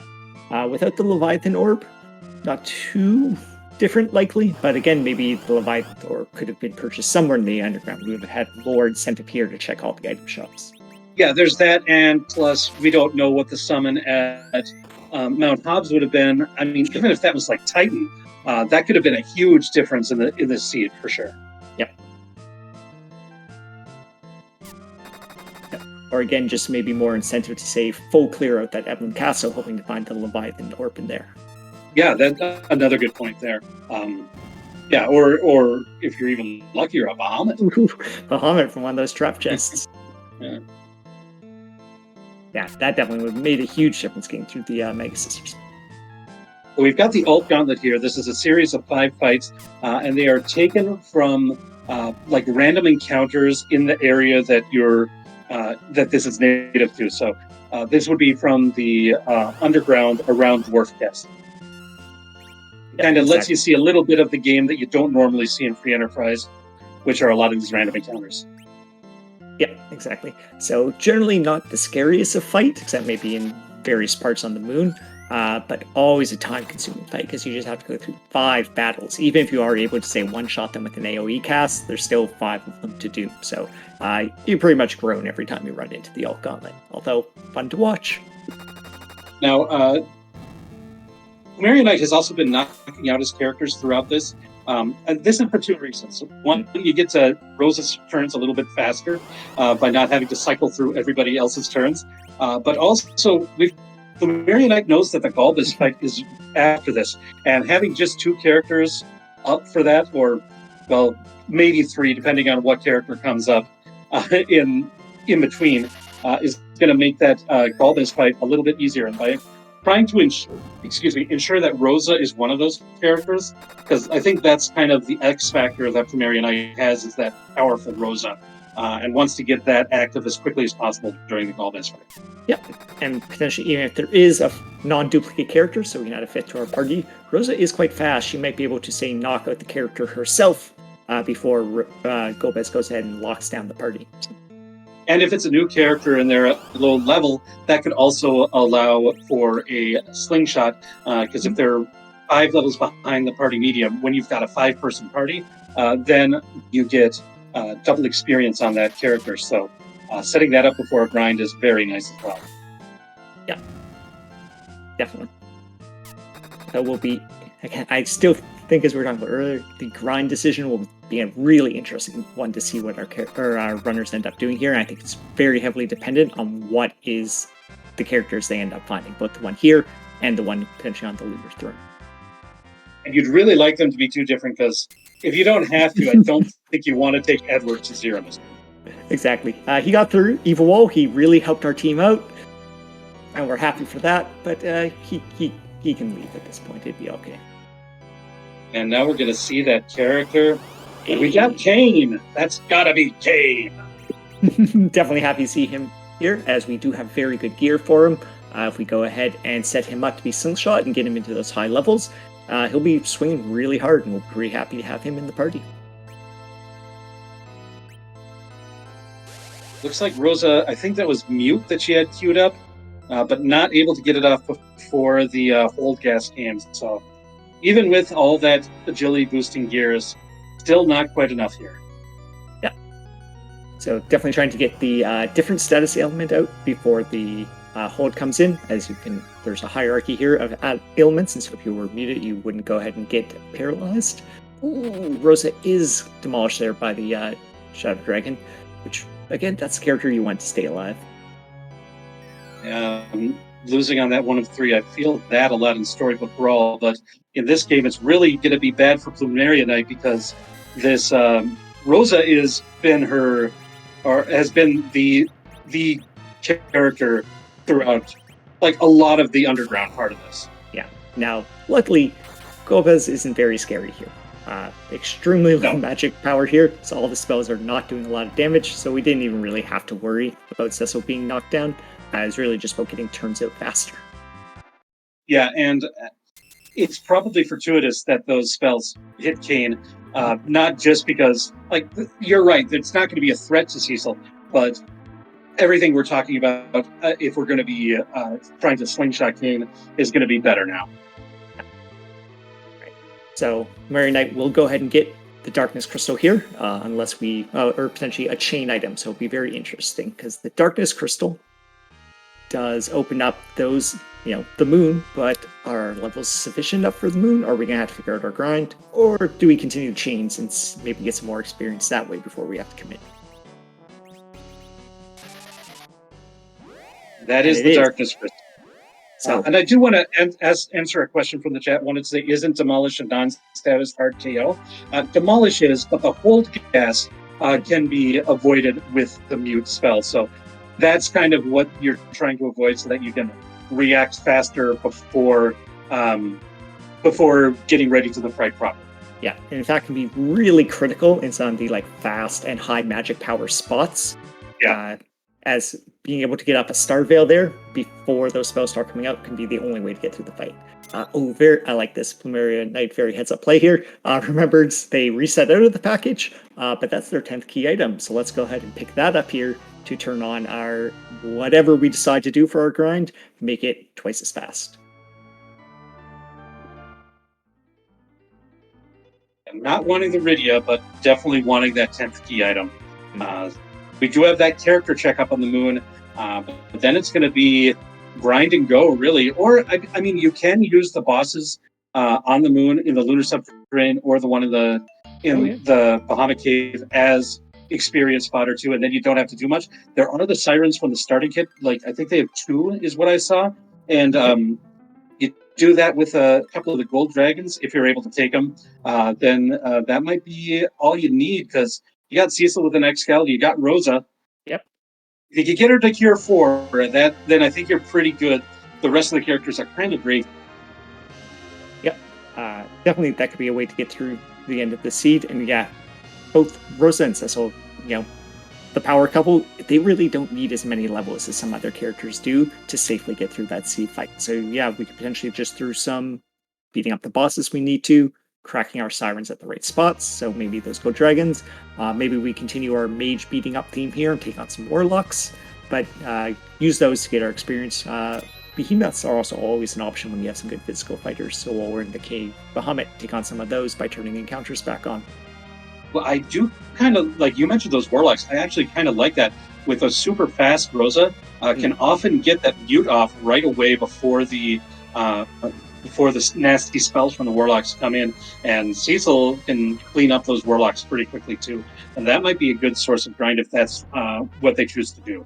Yep, definitely. Nice safe fight there if you can get that mute cast off, because they mostly are only going to be casting spells, and so if they are muted, they just fail to do that and spend most of their turns doing nothing, making it much safer. Where gold dragons, when you don't have access to hourglasses, because we can't buy J items, can be a lot harder of a fight to get through. Yeah, you really want access, especially to something like weak, to get through them faster. Whereas all you need is the mute to really make the warlocks not harmless, but not a lot less scary. Yeah. Also good when they're far less scary is it's easier to make sure the people you want to get the experience on stay up and live through to the end of that fight. Because again, it can be frustrating sometimes when the characters you want to get experience here, Rosa getting her to cure 4, and she gets knocked down just at the end of the fight. That could be a pain. Grind solve if you want it. Yep, that opens up grind options for sure. Tella has, once you finish ordeals, access to all the utilities spells we need to do various grinds. Even if you're not planning to say do D-Machine, still take him over Eddie, as all of those utility spells are really useful to have. Just another Berserk caster, for example, can be great. And so, but yeah, definitely interesting now having basically all of our grind options are now open to our runners with Tella here. Which ones do they choose? So plumeriaknight heading straight back in though. So it looks like maybe gonna go ahead and crack the sirens for some XP, or see who these bosses are and see if maybe they're easy enough to get the experience. Yeah, might run right down to the Murasame altar. Yeah, that's the direction that plumeriaknight is taken. See if that objective, because if these objectives can be completed without a grind, then that extra experience can be added before the grind is necessary. So this is going to be like, as long as you can do it, this is the fastest route to getting to the end of the game. Yeah, definitely. And so really just how mean is this boss? So you can go ahead. Yeah. So the wave attack hurts because it's linked to the amount of HP at the spot, and this has 27,000 HP, so the waves will be painful. But if you can get those Thor rages we got from the beginning of the game weaved in correctly, it's not so bad. But there's already a wave can do over 1,000 damage to everyone. So yeah, the majority of our party members knocked down. Yeah, but we see queuing up the Cure 3. This Zerk Cecil is going to be pretty strong, and getting rid of that HP faster might be able to solo this after the next wave. We'll see. Yeah, exactly. So wave is linked to your current HP level. So if you're able to dish out damage fast enough, you can get through the fight. But yeah, just not fast enough apparently here. So that second wave still hitting way too much and fight. Not doable at this point. All right, going to check out the boss in Cave Bahamut, it looks like, for plumeriaknight. Whereas microKorgs is just about to receive his Darkness Crystal, and is going to be, I think, is doing pretty well in catching up to plumeriaknight as well. Yeah, definitely. There's very, very small gap here. Could be microKorgs also says, for example, decides to immediately commit to the grind, and if plumeriaknight, say, runs into 2 rude bosses here and has to go ahead and do that grind, that could be what we need to fully close the gap here between these 2 runners. All right, we take a peek. That is a Lunar Sparkle. So that's... What do we have left? Pale Dim and D Lunars. Mm-hmm. So we've already seen the red. Already seen Plague, and we definitely have seen Wyvern. So yep, seems right.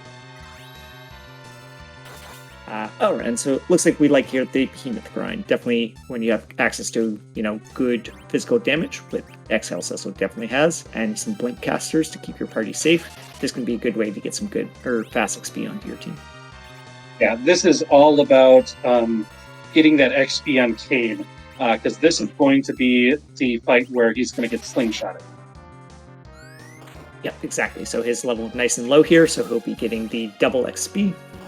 For being 5 levels below the median, as well as also the XP increase from 10 key items, so a chance to get a lot of experience on King real fast. microKorgs, though, going ahead and parking outside Baron, taking a random fight. This looks like set up for a giant grind. Yeah. Having not gone to the moon yet, I have to assume this is a Mac giant grind? That would be my guess as well. If he knows that Tell is available, then a D-Machine grind I think would be more likely. But without that, if you don't have access to weak, which this team doesn't have, I don't think D-Machines are on the table. Yeah, exactly. I do know one of our runners found Poison Axe very early on. Maybe that was microKorgs, and so that's an ability to get through those Mac Giants that much faster.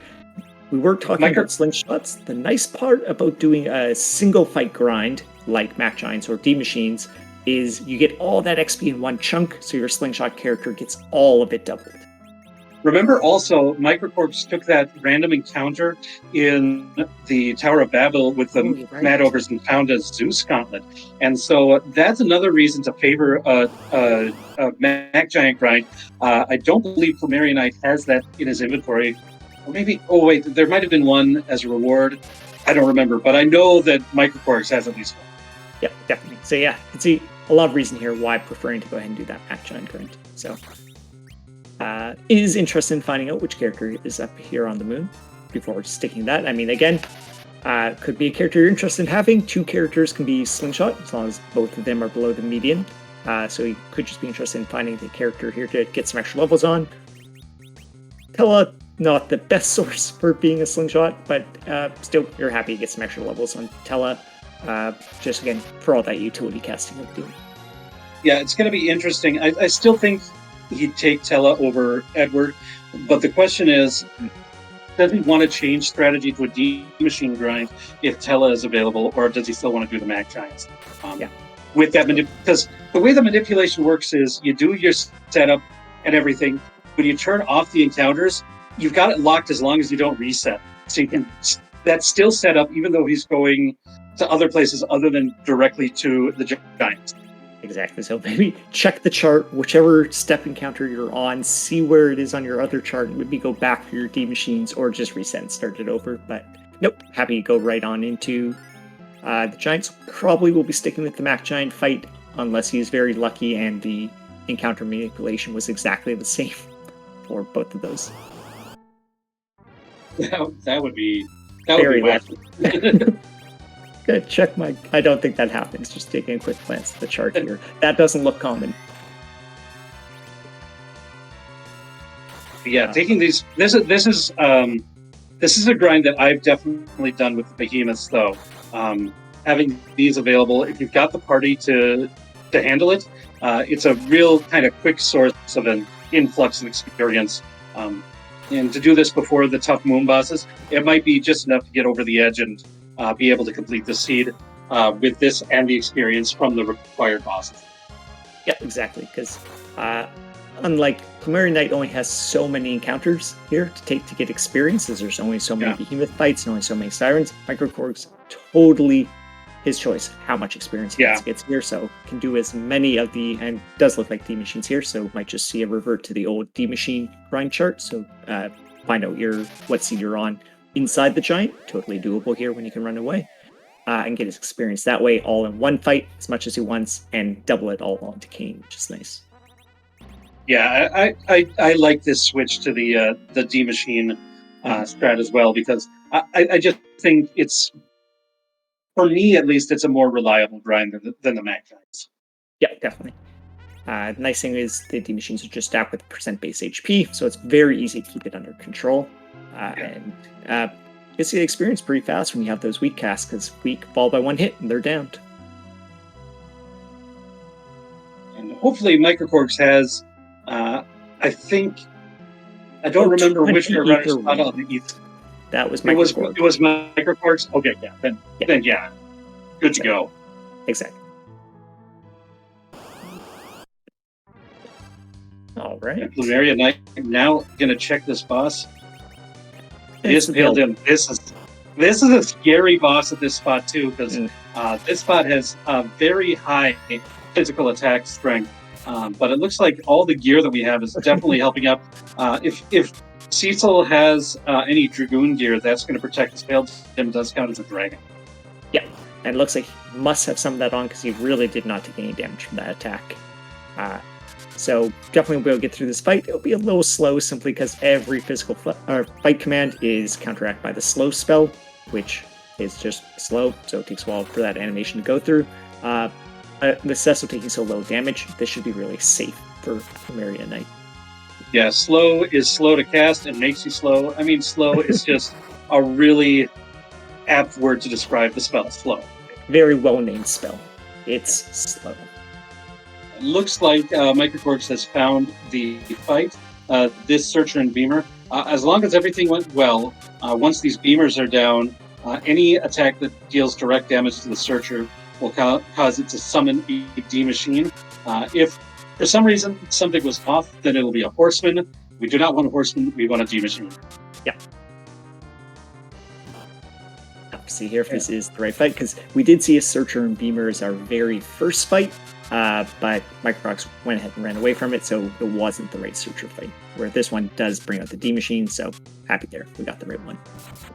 It's really nice. After those behemoths, Kane really got up to speed, and we see with that Piggy Sword doing lots of damage to the Veiled Dim as well.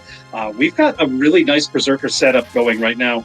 The only thing that we don't have is a bunch of Bacchus Wines, but we do have two characters in the party who can cast Berserk, and that's really nice. Another useful thing for Tella. Like, Tella is just paying for himself for both of our runners right now. Yeah, exactly. Just having him there as a second Berserk caster will be really useful for both all the moon fights we need to do and this Romus fight. Get those two really strong fighters. Likely Cecil and Kane be one's Berserk first. And maybe Yang just hangs out as kind of anchor and recovery to throw out Cure 3s in response to Big Bangs. Although, again, Yeah, with that enough could be levels, used, yeah. his punches will hurt. So, Yeah, I think at this point, either way, it'll be interesting to see what gear Plumeriaknight goes into the Zemus fight on Rosa. I think that's going to be the most interesting part of it. But in any case, I think he's set up for a Berserker Strike fight and he's got a couple of ways of doing it. So we have 3 objectives now done for Plumeriaknight, and you only need to do 4 of the 5. Which of these altars are you doing? Knowing that K Natsu is there, I might. The thing is, it's a shorter walk to get to K Natsu, but it could be a much easier fight down at the White Spear. And either way, we've got the pass, so all you have to do is exit and to get out of there. And I believe it's been found that even if you're at the last save point down there, it's faster to exit and go through the pass route than to walk through all of the lunar core. So I don't think it matters a ton. Yeah. I might go to the White Spear, but I can see either way. Yeah. I definitely like the turtle altar here. Go ahead. We saw 1,000 damage from full strength waves. You have 2 now strong physical damage attackers who have a big pile of HP. They get 2 attacks out. The next wave will be doing less damage. You get 1 heal off. You're probably safe at that part. I'm going to get through the fight. And I think the big key here is having access to that pass. Because now we just exit on out and can still get to see real fast. If we didn't, then the White Spear altar might be much more appealing because, well, we got to get down there anyway, unless this altar itself gives us the pass. So let's go ahead and see if that fight's a little easier. That's a good point. You've convinced me. This is the better choice.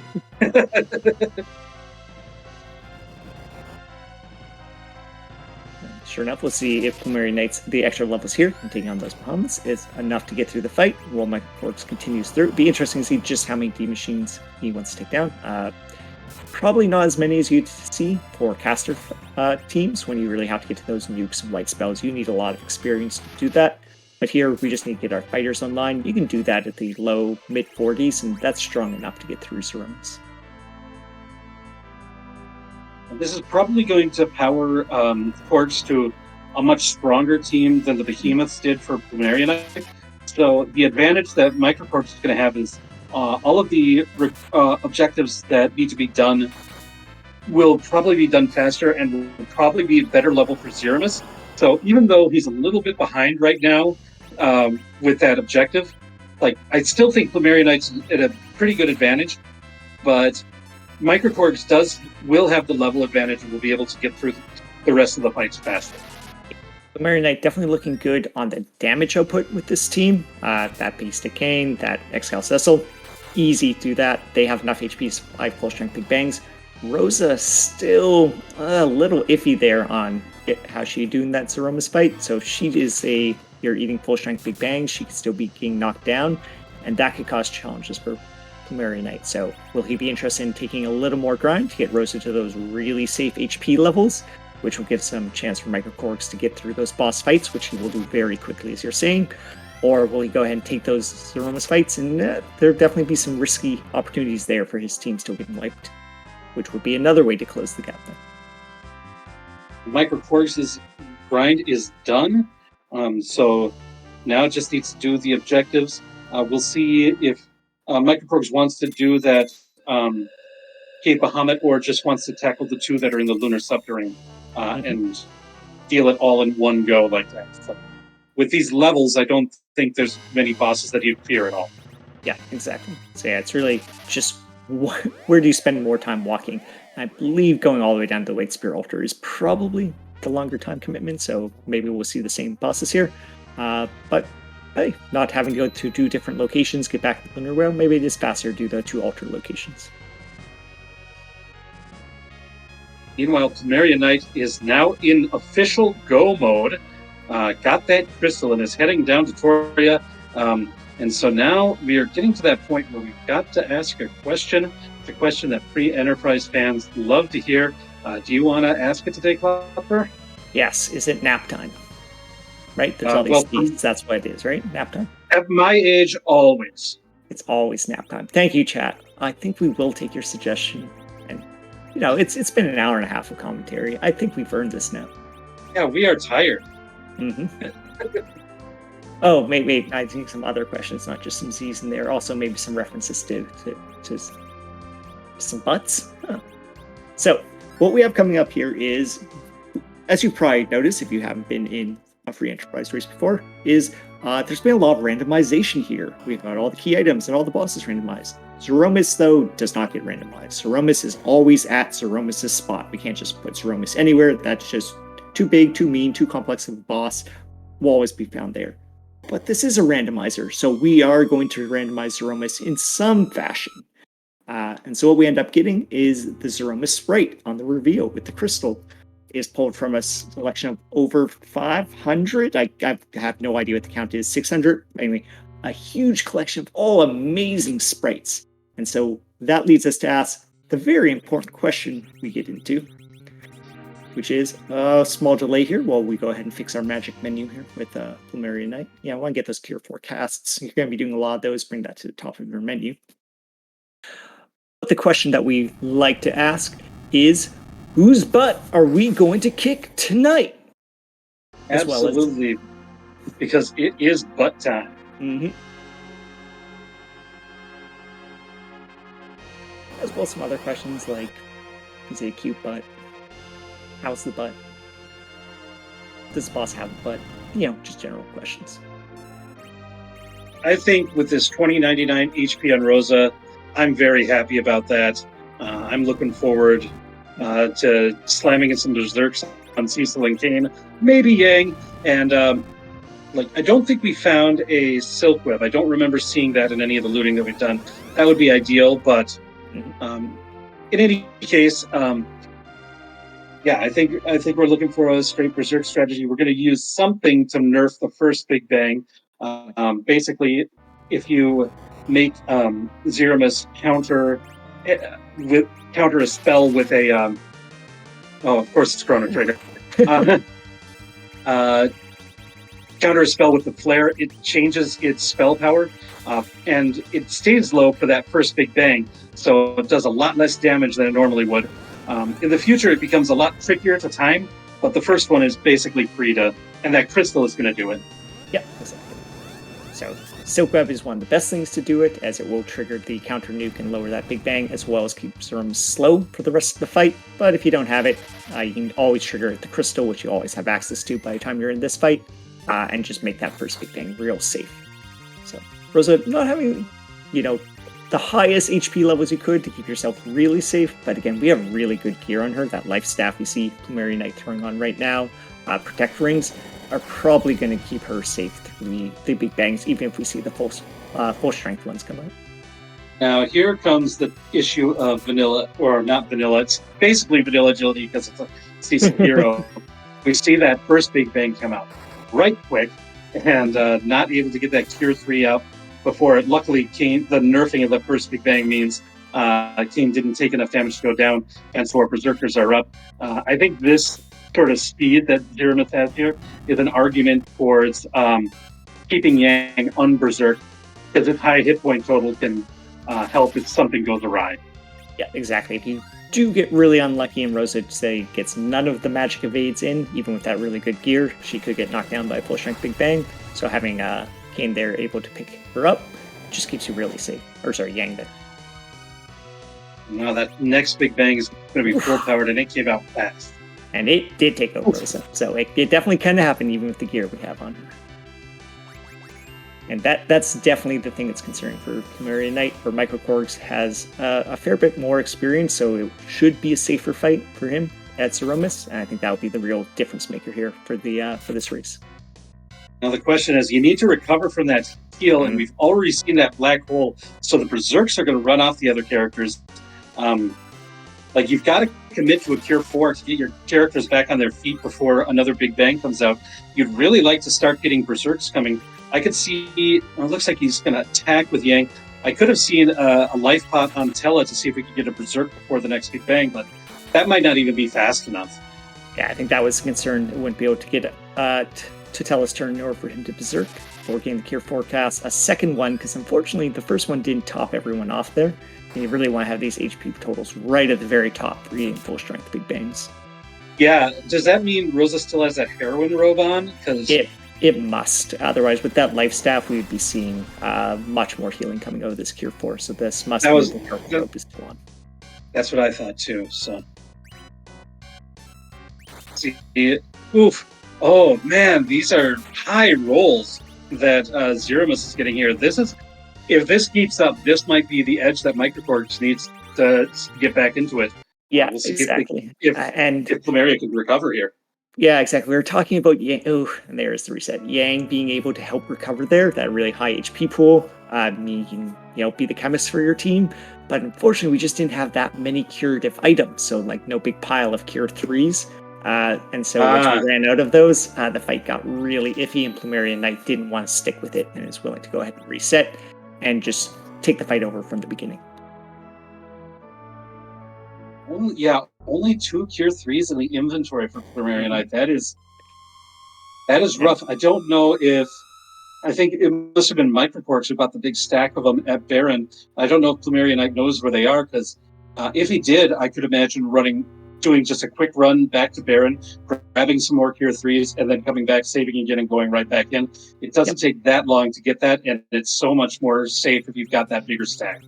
Exactly. But again, as we kind of noted, the concern on am I behind in this race is probably looming very large in Plumeria Knights, especially taking away Zeromus, which is like, do I have time to buy those Cure 3s? Maybe if you had bought them before your first fight, you were feeling okay, but it can feel very, very challenging to leave the fight once you've already kind of won or are already in position to start it. I didn't see Plumeria Knight do anything with battle speed either, I believe. Is this all on battle speed 1? Because that's another option to make the fight a little safer, if a little slower. But here comes microKorgs. This is going to be a close finish. It is. Even with Plumeria Knight here getting in faster, the extra levels we have here on microKorgs might be enough extra damage that Plumeria Knight might not even need to take another right for microKorgs to be able to pull this one off. So it's getting real exciting. This could be a real close one.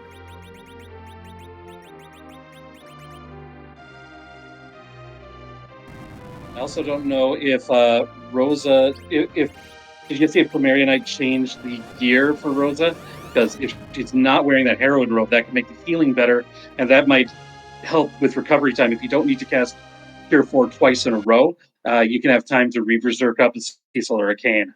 Yeah, I did not notice the equipment change. I saw the shopping to pick up some extra life pots, and that was it. So. Okay, well, Zemus back in there for Plumeria Knight. microKorgs is going to be right behind, and this is going to be an exciting finish. Definitely. So, almost certainly we'll be seeing the exact same strategy from microKorgs, just with some extra levels, which will keep things a lot safer. Damage will come out a little higher. Rosa is just that much safer from dying to the big bangs, and her cures will be doing just that much more. As well as I believe microKorgs does not even own a heroin robe, so Rosa will not have that on. I also saw microKorgs drop battle speed down to 2, which again, fights ever so slightly slower that way, but again gives you just that much extra time to input your battle commands, so it keeps things just a little bit safer. And when you've got less control over your agility anchoring situation with a hero of or Cecil, then that little bit of extra input time is very important. Yeah, as well as just more inputs generally have to be done when you don't have access to, say, Bacchus Wines to just immediately get all your circers circling. Also true. That even that nerf Big Bang enough to take down Tella. Tella not known for his HP. Yeah, not great HP, not the best magic stats, so means also not the magic evade. He usually ends up dying to even nerf Big Bangs, although microKorgs might survive there with 1,000 HP.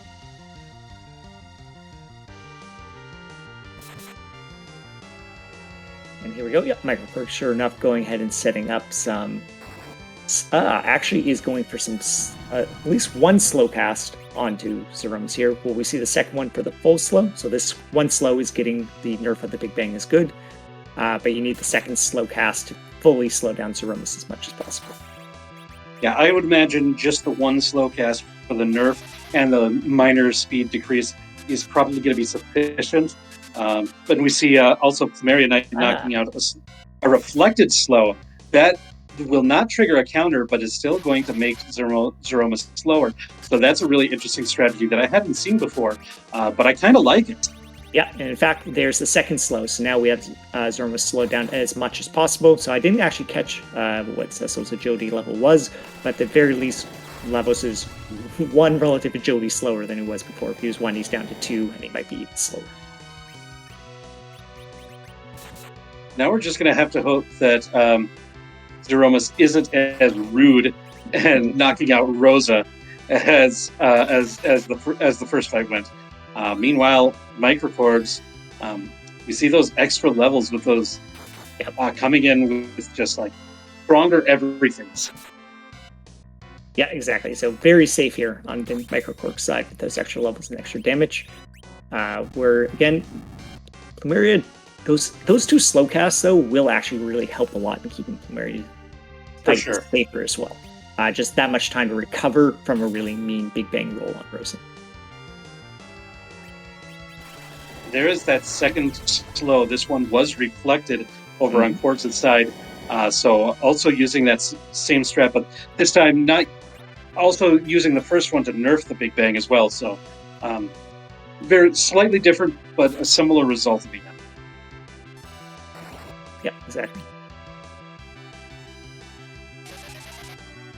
Let's see there. Pretty good Cure Force coming out of microKorg side. Again, not quite topping off everyone, but good. Plumeriaknight side is definitely a little challenging there because of reflecting the slows off of Rosa. She now has that Startail up. Although Black Hole solves that. But it does mean she still needs to get healed now before that next Big Bang comes in. Yeah, that might be Yang's job with one of the Cure 3s. But Plumeriaknight only had 2 of the Cure 3s, so that's pretty tough. Choosing a fight? I don't know if that was a misclick. Could be. Yeah, waiting for maybe the new cast out here. It might be counting damage and be realizing is close enough maybe to the Meteor phase. Well, the single target nuke means we're at least in phase 2. We've tripped over the halfway part, basically, of the fight after the HP refill, because you won't see that single target nuke other than a counter until after the HP refill halfway through the fight. Yeah. I guess just was confident enough, especially with those 2 slow casts, that Rosa was going to get a turn and be able to throw out that Cure 4. We see the life on Tella to help just with the Reberserking, really, at this point. Another Big Bang over on Korgs' side. Yeah. And again, I think Korgs might take this. This is so close, though. It's going to be really close. And we know Plumeriaknight is in the second phase, so he's done a good chunk of damage already to Zeromus, but microKorgs doing a lot of damage on every round here, and is able to even recover faster here with the extra levels on Rosa. So yeah, I don't know, it's too close to call here. It's a real oh that's a Meteor on Korgs' side. So we are down to the last 10,000 points of HP here on Zeromus. The Rosa does get knocked down. I'm not sure if anyone is berserked on his side still, which will slow down his damage output. Yeah, I think this happened right after a black hole, so doing a little bit of curing does not want to be destroyed by an errant meteor, but there's a meteor on Plumeriaknight's side too! Oh, this is so close. That was such a rude one! Oh no! Yeah, there's no more Cure 3s. This is not good for that does not look good for Plumeriaknight, no.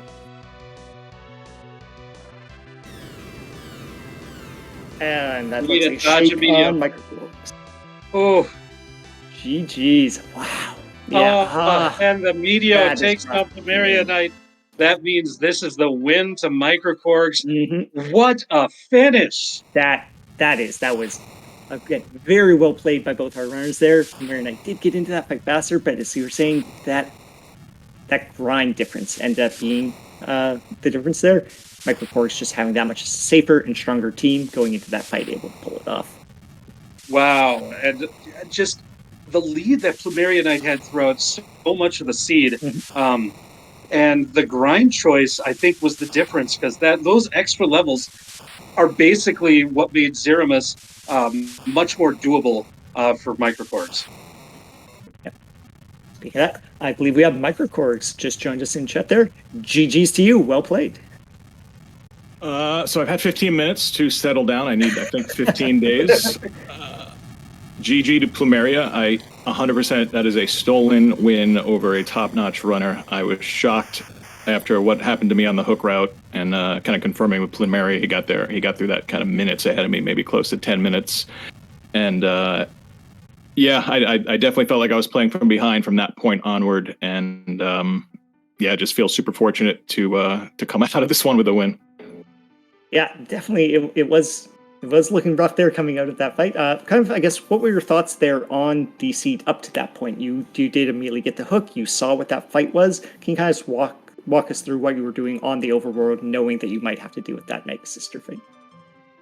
Well, one of the first chests that I opened after that was an Elven Bow. So I was thinking, all right, worst case, I'll have some Elven Bow damage. I was hoping, of course, to find a Rune Axe. You know, an X-Cal isn't bad, but I'm very much looking forward to see Plumeria's Magic Sisters fight, because he obviously did a better job, got through that faster. I felt like I had some bad RNG with the walls, maybe, but maybe I just approached that fight wrong from the first time. And then when I finally conceded to go get levels, you saw that drop I got from the ogres, didn't you? Yes, we were definitely some shock and some surprise there. And very nice though to find that item, and very useful. That's insane. So when I got the drop, I said 2 words. I said "holy," and then I said another word. You can fill in whatever blank you want there. The effective reaction over here in the commentary booth as well. I assume it was baloney.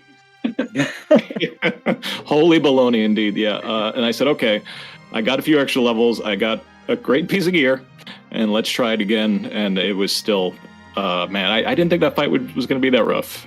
Once I figured out that I could eddy through the wall, which was also rough, I said, all right, yeah, just that I thought that was the game right there. And I guess it, with probably a little better RNG on Plumeria's side and Z, that probably would have been the game. I'll tell you, I'll take the credit or the blame for that, because I also said, "Oh, this Mega Sister should be easy after that wall." Like, no, that was it was quite difficult for both of you, for real. Yeah, like it's just super fortunate. Plumeria is so good. He put up such scary times in the quals, and to be in a round of 16 matchup against him, it's just a huge bonus to win that type of race against him. And we have a few days off before our second one, but I have to play a little better in that second one if I want a chance to advance there. For sure. So you were thinking, after getting through that Mega Sister fight, you were behind. What was your thought then for the later part of the seed? Were any of those checks kind of, I guess, strategic, thinking, hey, I'm behind, this is what I'm doing to try to close the gap? Yeah, I saw the blue robe at the top of tower, and then saw the blue robes in dwarf, and I said, all right, well, let me, that's going to be a time sink. Let me just follow up everything on tower now that I know that that's Water Hag, and then we had that great chain that I think ended up with the glass hat. Great, gotcha. We definitely were interested in what the grind was going to be for both of you, because I think that was the big question. Darkness Crystal being such a key item, but hard bosses still to get to end mode. What were you thinking for your grinds, as well as at any points was that changing as the seed kind of progressed? Yeah, part of my win might be because I kind of made, I think, a mistake. So for a while, it was, I got the darkness early, and I had the poison axe. It was probably going to be Mac Giants. But then by the time I got go mode, there was that ogre axe that I stole from Kokel's bookshelf. It was still looking like a Mac Giant. But then I saw the Tella, and my head, of course, went to D-Machine mode. But as I was flying away back to the Giant, I said, you know what? With this team at these levels, I really should have done Behemoths. But because I didn't leave a moon save, I just committed to the relatively quick D-Machine. And maybe just doing that and getting the slingshot and the extra levels maybe is the thing that put me over the top accidentally. I mean, that seemed to be the main difference in the run. So yeah, it looks like it might have paid off, because the behemoths maybe just not quite enough experience to make a safe Z fight there.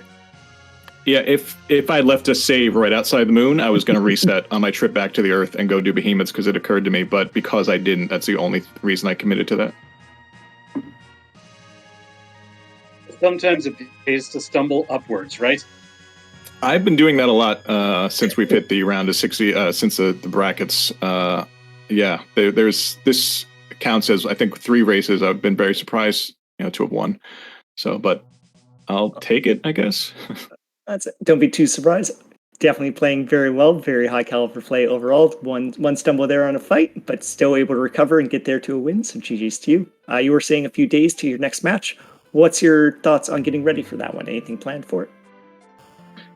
I'll definitely just be playing some more seeds. Nothing too specific in terms of specific practice, but as I've said before, I just enjoy playing the game so much, and I enjoy competing at it that you're not going to stop me from playing. And if I'm able to get one more win against Plumeria, I get to keep competing. So that's kind of my mindset.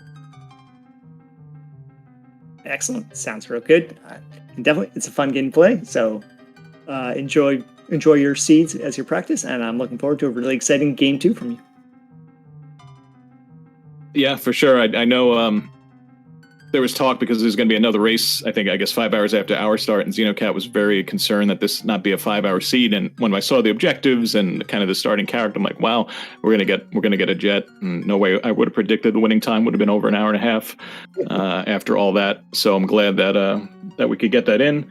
And thanks a lot, Gambit, the Restreamer, Alchemy on the buttons, and thank you, Klopfer and Rex. What a solid, what a great team. And yep, we'll play again Saturday, I believe at 1 p.m. Eastern, I think is our next one. Excellent. Should be a very exciting one. I'll be sure to tune in for that one. Again, GG's on you. Well played through the seed, and good luck in round 2. Thanks a lot. Have a good night. And all right, now I believe we are joined by plumeriaknight. That is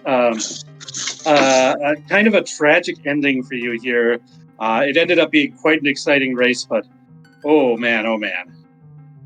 Yeah, well, first off, GG to microKorgs. He's an amazing player. And yeah, it's just, I thought that my Rosa would have a little better luck than that, but I didn't quite have the gear on her to dodge big bang rolls, so it cost me in the end. Yeah, definitely a challenging there. It was hard to tell there. The HP levels were a little low, but the gear was somewhat nice. So it was. I think everyone was kind of in suspense as he went into that fight on how it was going to go. Yeah. What were kind of your thoughts coming out of, say, the Magus Sister fight? Because it sounds like you've talked now to microKorgs, so you kind of know you did get through that through faster. Were you feeling like you were ahead at that point, or not? I felt okay. Like if I were behind, it would only be by a couple minutes, I was hoping. The Evil Wall was targeting Eddie every time. The Magus Sisters were targeting Eddie every time. So I did have my own struggles, so I wasn't really sure. And I also knew, like, if he did that early, then I was going to be way behind unless the second half of Forge showed up somewhere. Yeah, definitely. Also, then, once you did get through in your underground, there was a lot of options there. Could you kind of talk us through how you thought about routing through the underground? Yeah, so my first stop was the freebie, I believe, and I just was hoping for early darkness and just get out of there, complete the seed. But that didn't happen, so I went to Dwarf Castle. I wanted to avoid the blue robe at top of tower. 50-50 chance that it's the gauntlet. And I wanted to get another character, so I went to Dwarf, saw the gauntlet was there, and said, all right, well, that's not happening. So I went to Tower instead, and just sort of had to do everything. Double dipping Sheila was unfortunate for absolute junk. I think a glass hat and a silent staff. So yep. Definitely. I think a big question was, and especially if you had found that darkness early, is what were you thinking for grindings at grind spots at different parts in this seed? Well, initially I was thinking Mac Giant. I've got an X-Cal. I've got a Charm Claw. And I was hoping I could find some Charm Arrows for Rosa. But then eventually I just had enough power to go to the moon. And unfortunately that Kanatsu was not cooperating. But the behemoth grind with 10 key items made it pretty simple. Yeah. And I think in the end, I was thinking about doing Gold Dragons. I think the right play would have been to go back underground, do 2 eggs, and then take on Z, is my guess. Oh yeah, for sure. Eggs being a nice, safe fight, and yeah, you really were just ever so slightly under leveled there. Just one or two extra levels on Rose, I could have really easily made that fight safe. So Yeah. Definitely. Yeah, if I get the double slow off in the first fight and buy those life potions, I think I get through. But by the time the second one rolled around, I was just so nervous, and I didn't think I could nerf the big bangs at that relative agility level. Yeah, that would have been very challenging. And I just want to say, speaking of Rosa, I think one of the big differences, and one thing that might have helped you through, and I don't know if you brought this up when you talked with microKorgs, was you're dipping into that chocobo forest and finding that heroin rope. That seemed to be something that really helped you throughout a good portion of that seed. Yeah, the chocobo forest, I always visit the one outside Ordeals, almost always. It's just such a great place for tier 5 loot, and so many characters benefit from tier 5. So yeah, I like to make that play. That heroin robe really, even though she had, an elven bow and like iron arrows for most, as a stack of charm arrows, and then had to switch to iron arrows later, it was still enough. So after this, you've got Korgs for another one or maybe two more races. Do you have any thoughts about your upcoming races in this round? Yeah, well, I'm looking forward to him for sure. He's a really good racer. I think we're pretty evenly matched. And I'm not really looking to change how I play. I like to mix it up. It just depends on what happens in the early game, and we'll see how it goes. Either I lose or force a game 3. It'll be fun either way. For sure. I mean, we definitely saw a very, very excellent play from you today. So it makes sense you're not looking to change it up. Real good chance just playing that same way and being able to pull off a win. I'm really excited to see game 2, and I'll be equally excited to see game 3 for both of you. Thanks. And thanks for the restream. Great job, everybody. I'm looking forward to watching this back. All right, take care and GG's. Bye. All right, and so that was our runner-up today, plumeriaknight. Very tragic ending, but it was such an exciting race, a well-deserved win from behind win for microKorgs. Once again, want to give a shout out to our restream team, Gambit on the restream and Alchemy in the tracker position. Without them, we don't have a show, so send them lots of love. And for my co-commentator today, Klopfer, great run, great race. Had a blast with you in the booth. Same here. Big thanks to you, Rexroll, as well. It was a lot of fun doing the commentary on this one, and really good. And hopefully some good races the rest of this week in the round of 16. So be sure to tune in for those future ones. And for now, we are going to go to a relatively newer runner of Free Enterprise, give them a raid. We're going to head over to, I think it's Godrin is the name. Hope I'm pronouncing that right. But give them a lot of love, and hope you all have a great night, and we'll see you again real soon. Thanks all.